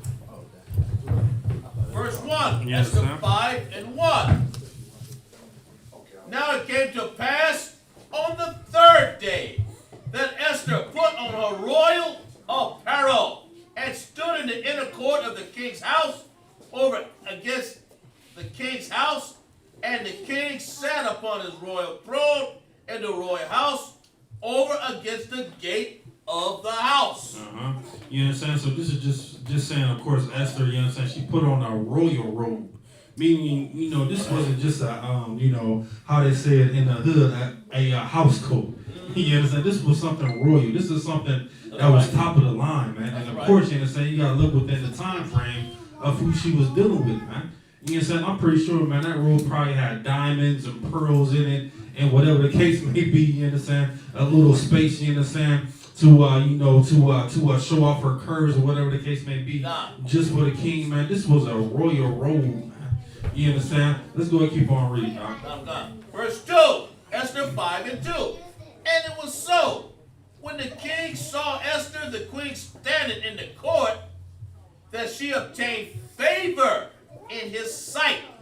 And the king held out Esther the golden scepter. He did what now? He held out the golden scepter.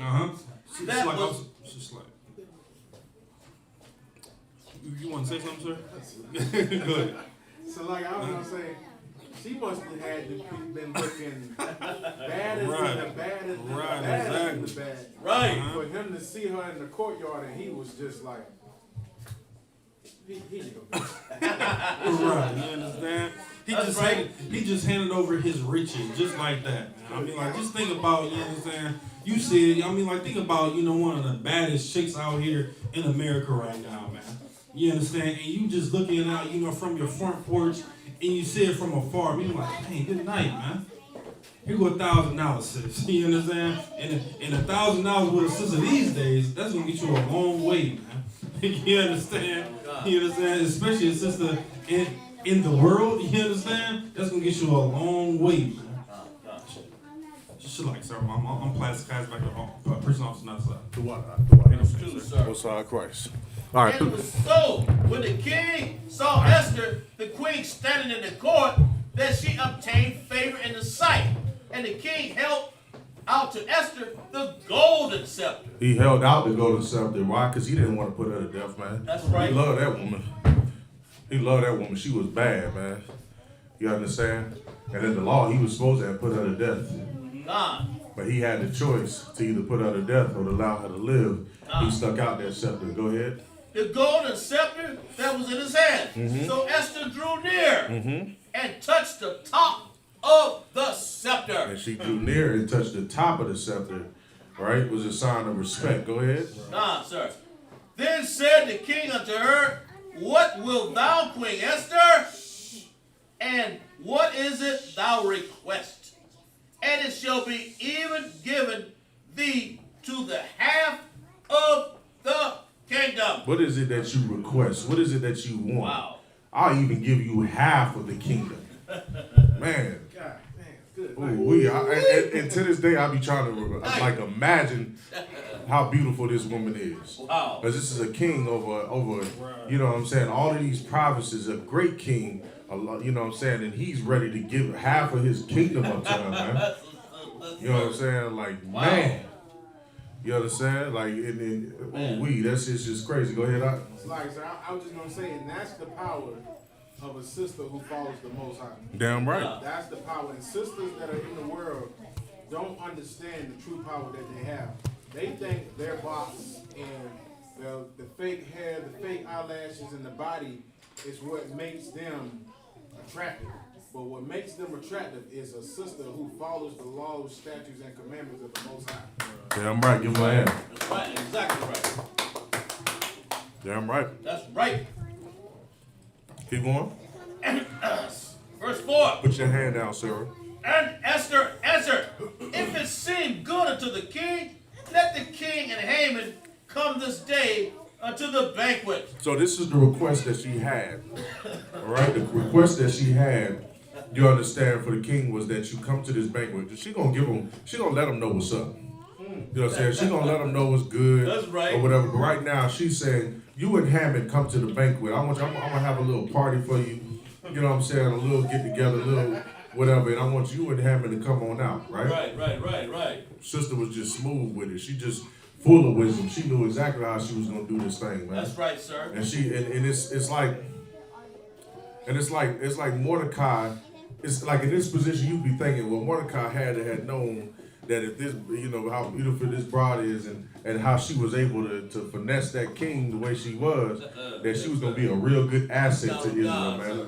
That's why he stuck close with it. Like that's how I would have thought of it. Go ahead. She was a Proverbs 31 woman that followed what Mordecai said and the Most High said, so she can receive what the Lord said to direct her and guide her in the proper answers for what she needed in front of that king. Damn right. Give him a hand. Keep reading. Verse 4. And as answered, it seemed good to the king. Let the king and Haman come this day, the banquet hall that I have prepared for him. Mm-hmm. Verse 5. Then the king said, cause Haman to make haste, that he may do as Esther hath said. He sent the servants to go get Haman and told him to hurry up and get ready and get prepared for this banquet. Right. You understand now? You know, Haman is a high official. Right. You know what I'm saying? And this woman goes in there and makes this request. You know what I'm saying? The king extends his scepter to her. She makes this request, and he's rushing Haman to get ready for this banquet for this woman. Right. I'm telling you, man, she had to be a bad sister. Like, she just had so much power, man. God. So much power. Right? Keep going. And the king said, cause Haman to make haste, that he may do as Esther hath said. Mm-hmm. So the king and Haman came to the banquet that Esther had prepared. Mm-hmm. And the king said unto Esther, at the banquet of wine, what is thy petition? And it shall be granted unto thee. You understand? So now they're at the banquet. You know what I'm saying? They're drinking fine wine and eating good food. And now he's saying, what are you asking for? What is it that you want? What you want me to do for you, baby? You know what I'm saying? With your beautiful self, because you know that's what you're thinking. Go ahead. Go ahead. And what is it thou request? What is it that you request? What is it that you want from me? Go ahead. Even to the half of the kingdom, it shall be performed. Well, he keep telling her that I'll even give you half of the kingdom. Wow. I'll give you half of this kingdom. Go ahead. Then answered Esther and said, my petition and my request is, I have found favor in the sight of the king, and if it please the king to grant my petition and to perform my request, let the king and Haman come to the banquet that I shall prepare for them. Go ahead. And I will do tomorrow as the king hath said. Salaki, I was ahead of it. They ain't at the banquet yet. She's still requesting the banquet. Salaki. Go ahead. Verse 9. Uh-huh. Then went Haman forth that day joyful, and with a glad heart. Oh, because he just walk around talking about, yeah, you know, the king and the queen invited me to a banquet. He over there flexing, telling his wife and kids and everybody, yeah, you know, the king invited me and my wife, you know, to a banquet. You know, it ain't nothing, but you know, I'm going anyway. You know, it's all good. He was just flexing on him, man. He was happy about that. Go ahead. But when Haman saw Mordecai in the king's gate, that he stood not up, nor moved him, he was full of indignation against Man, Mordecai. here we go again. Just Esau's jealous spirit, man. Wow. Just, oh God, just a power trip. You know what I'm saying? And it's like he already know that it's part of their custom not to bow to no man. You know what I'm saying? And he just, you know, but he just wanted, he can't stand it, man. He can't stand it. It just hurts him to his core. Go ahead, And Salaki, sir, Esau is such an evil bastard. That's right. Because he still wanted Mordecai to bow down to him, even after he made the decree to kill all of Israel. It's like, you already made a decree you want to kill all my people, but you still want me to bow down to you? What else do you want from me? Man, come on, man. And you think a man, give him a hand. You think a man is going to want to bow down to you knowing that you the man responsible for killing my people or trying to kill my people? You a damn fool. I'm going to die in a couple of days anyway, right? So what the hell am I going to bow to you now That's for? right, that's right. Damn right. You know what I'm saying? Go ahead. Nevertheless, Haman refrained himself, and when he came home, he sent and called for his friends and Zeresh' wife. And Haman told them of the glory of his riches and the multitude of his children and all the things wherein the king had promoted him, and how he had advanced him above all. Advanced him above the princes and the servants of the king. I'm sorry. Go. Which scripture or which verse are you on? That was verse. Maybe I need to go back to verse 9, sir. Verse 9. Then, verse 9, sir. Okay, so like, go ahead. I'm back Then with went you. Haman forth that day joyful and with glad heart. But when Haman saw Mordecai in the king's gate, that he stood not up nor moved him, he was full of indignation against Mordecai. Verse 10. Nevertheless, Haman refrained himself, and when he came home, he sent and called for his friends.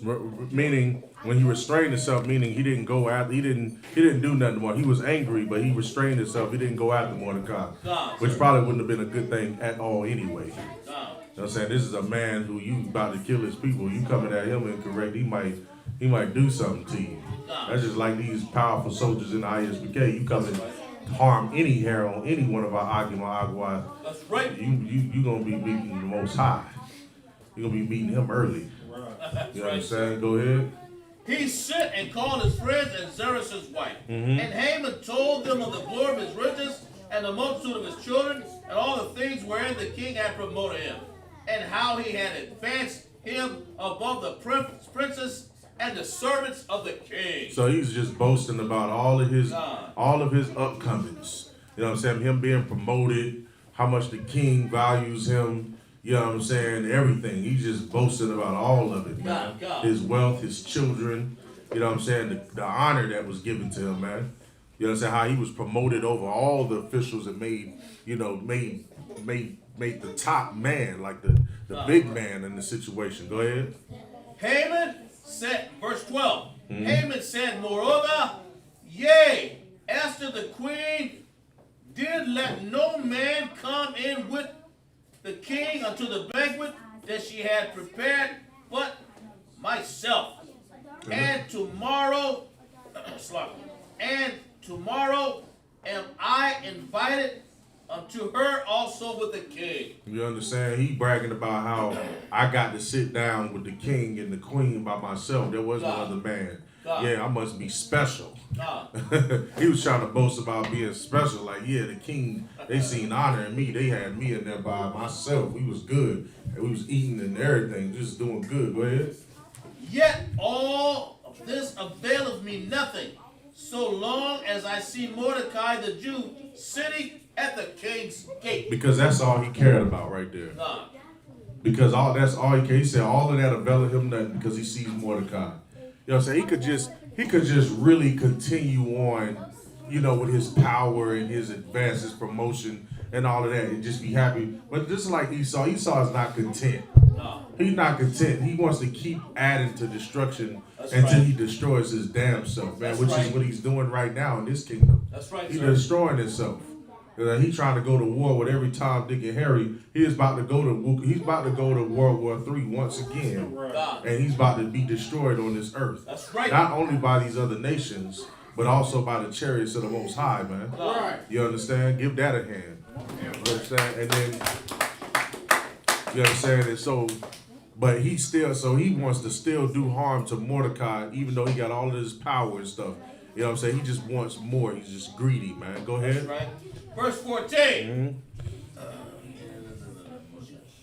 Then said Zeresh, his wife, and all his friends unto him, let a gallows be made of 50 cubits high, and tomorrow speak thou unto the king that Mordecai may be hanged thereon. You understand? If you go and like she even heard, you know what I'm saying? Even his wife is sitting there plotting against this man. That's right. You know what I'm saying? Just hate him. Go ahead, Like, so he had himself a Karen. Had him a Karen.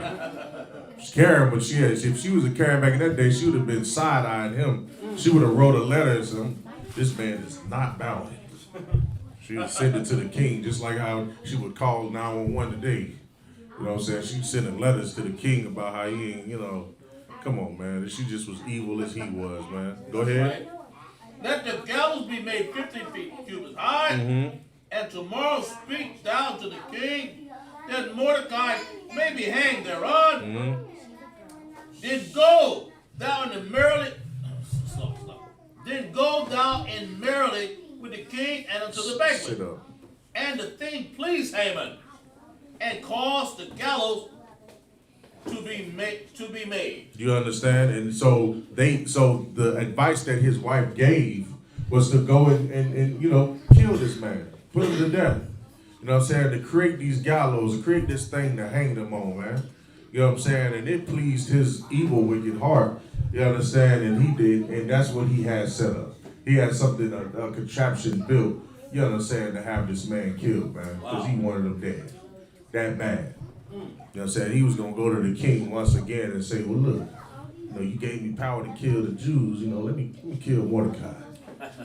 He ain't nothing, no way. What we need him for? Nice. Go ahead. Right, so he wanted to hang Mordecai just like Edomite from the 50s, from the 60s. He, in his heart, that country spirit came out. That's right. It did. I ain't that nigga. Hang him. Right. Exactly right. He don't bow to me, hang him. I ain't gonna. You know what I'm saying? Wow. That's why it's crazy, man. It's like, it just reminds me too much of that story you brought up about that NFL player, man. That woman, you saw the true nature of Esau come out when that sister did not bow to him. Damn, cool, Salari. You know what I'm saying? Go ahead. You about to say something? I didn't even think about that, but that is like, that's the same thing. Esau has that same spirit. Like the sister didn't want to bow down to him, and that devil did exactly what his forefather wanted to do to Mordecai. Damn right. But with her being a woman, he knew it was more easier to put his hands on her. Like Haman knew he couldn't just put his hands on Mordecai. Right. Mordecai, in order for him to be a servant of the king, he had to be skilled in some type of form of defense. They just not gonna let anybody come be a guard at the king's gate. Right. So Haman already knew, I just can't run up on Mordecai like that. You run up on Mordecai might two-piece, pull out the sword. That's why the wisest thing he done did in this whole damn chapter was not go at him. You know what I'm saying? But he was probably looking at Mordecai the same way these cops look at a nigga walking up the street. God damn nigga, I can't stand him, man. Like he want to go and put some cuffs on him or find something on him. Man, the other day, me and Natsuzawa was out, man, and we was at AutoZone. I was getting some headlights for the car, and we had just came from the QT right down from it was off of Pleasantburg. We had just came from the QT right over there, and it was like the cops was all over the place in the area. So I'm up there in Advanced Auto getting these headlights. This brother comes in and he just looked like he was just like distressed kind of, right? And he was just like, man, it's like these cops always messing with me, man. I was like, well, what's going on? The brother was like, like it was, I guess it was word that somebody was stealing beers or whatever, and I was just walking, I was just coming from some area, you know what I'm saying, and they stopped me, questioning me, asking me if I stole any beer or anything. It's like, I can't even be just black walking around here, you know what I'm saying, because they think I'm around here stealing beer, and I'm just walking and minding my business, you know what I'm saying, and that's, you know what I'm saying, and that's just the spirit of the so-called white man. That's right. You know what I'm saying? You about to say something? I was gonna wait till you get done. Yeah, that's just the spirit of the white man to like, that's why the scripture says they hunt us down in the streets, man. That's right. You know what I'm saying? And that's right. basically what Hammond is doing is he wants to see this black man destroyed for what? Right. For obeying his own customs, That's for right. doing what's right towards his God. God, sir. Come on, man. Good, nice. Go ahead, out. You supposed to? And so like I said, I was just gonna say, I want these devils are so scared. Two things happened. Me and this brother right here, we was at the gym working out. You know about devil called the police on us. Karen called the police on us while we were in the gym working out. While we was in the gym working out, she calls the police. Police comes in the door and starts questioning us. Mm-hmm. We heard this and that. This person said this and that. And then when it came out to be, you know, it was false, it was like, well, you know, let me get your badge number and everything. Right. Then they wanted to get terrified. Man. So after that happened, 3 weeks later, I go back to the same gym, I'm working out again. The damn police come through the door again, they started questioning me. I was like, what's the problem now? Have you seen a white female come in here? I was like, I asked him, I said, no, I'm not trying to seem like I'm, causing any problems. I said, but why are you asking me? I said, why are you asking me? I remember you told me that boy, yeah, come. He was like, no, I'm just asking. I was like, no, I just came in the gym, but I said, it's more than just me. I said, why are you asking me? And I wanted to ask you, I look like I talk to Edomite women. You know what I'm saying? And he probably would have said, yeah. Yeah, they like, you look like you might like a big one.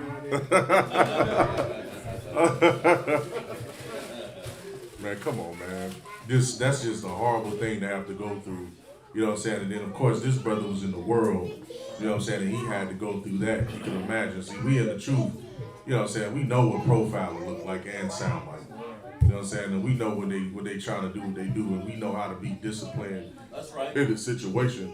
But you know, a brother out in the world, you know what I'm saying, he get in a situation like that, you know, ain't no telling what kind of stuff that goes on in his mind after witnessing the true nature. And it's a good thing though. That's right. Because brothers and sisters need to know that these are our enemies. God. You understand? Natazah, be quiet, Natazah. You're too loud, brother. Go ahead. Verse 1, Esther 6:1. On that night, could not the king sleep, and he commanded to bring the book of the records of Chronicles, and they were read before the king. So he couldn't sleep. So he had the laws. He wanted the laws, or he wanted you understand, the laws that he stated, the history of himself, of the things that he's enacted. That's right. You know what I'm saying, to be read. He wanted the book of the Chronicles, you understand, to be read to him so he could know, you know, the things that transpired. And he could remember the things that transpired in his rule as the king. Right? Read on.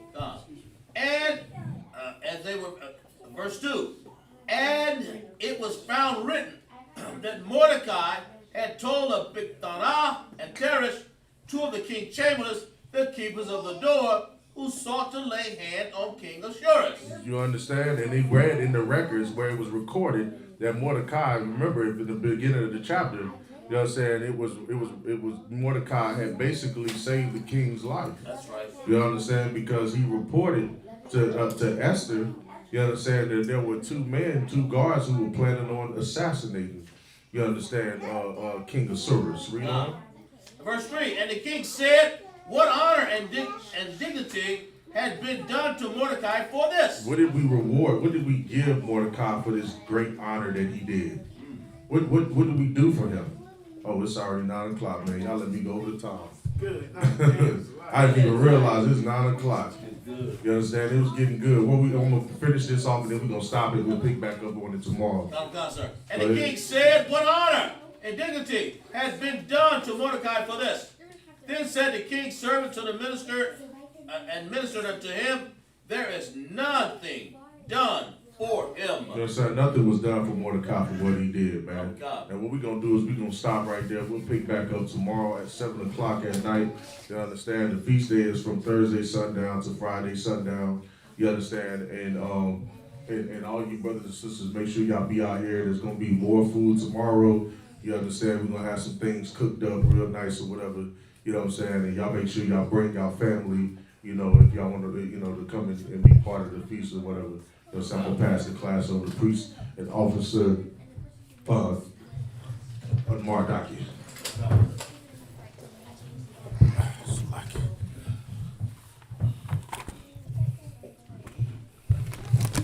All right, Most High in Christ. You understand? ISUPK security announcements. We are the ISUPK, star the 1 West 125th Street, Harlem, New York. Rule for new brother and sister. When a new brother and sister comes into the school, they are off limits for 6 months. They are to be saluted only. They are here to share themselves of the world. If they need transportation, the teacher will arrange it.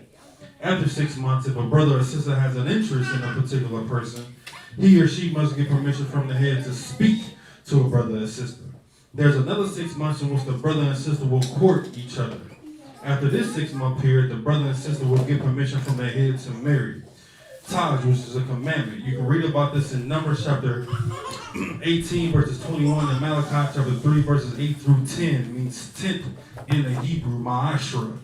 10% of every penny of any increase the Lord gives you, give to the church department and teacher. Priest fund. Free will offering for a priest, not mandatory. Whatsoever amount you would like. Upcoming holy convocation. And of course we are keeping hold to the traditions of our forefathers right now. We are in PURIM. We do have a second day of PURIM tomorrow, Friday, February 26th. And of course, you can read about that in Esther chapter 9, verses 20 through 31. Remind Akim and Aqua to check the bulletin board in the hallway. If anyone wants to be a troop in the school will start wearing all black boots, shirts, pants, and headband. With that, brothers, Amajim, which means stand. We're going to give one courteous salute. Just the brothers right now, sister. Shalai.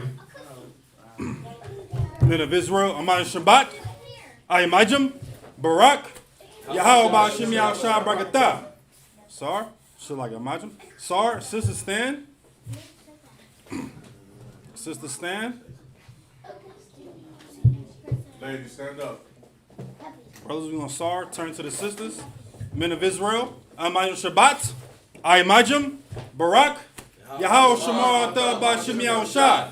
Y'all say Yahweh, Shamar, Alatah, Ba'ashim, Yahushua. Yajimatah, dismissed.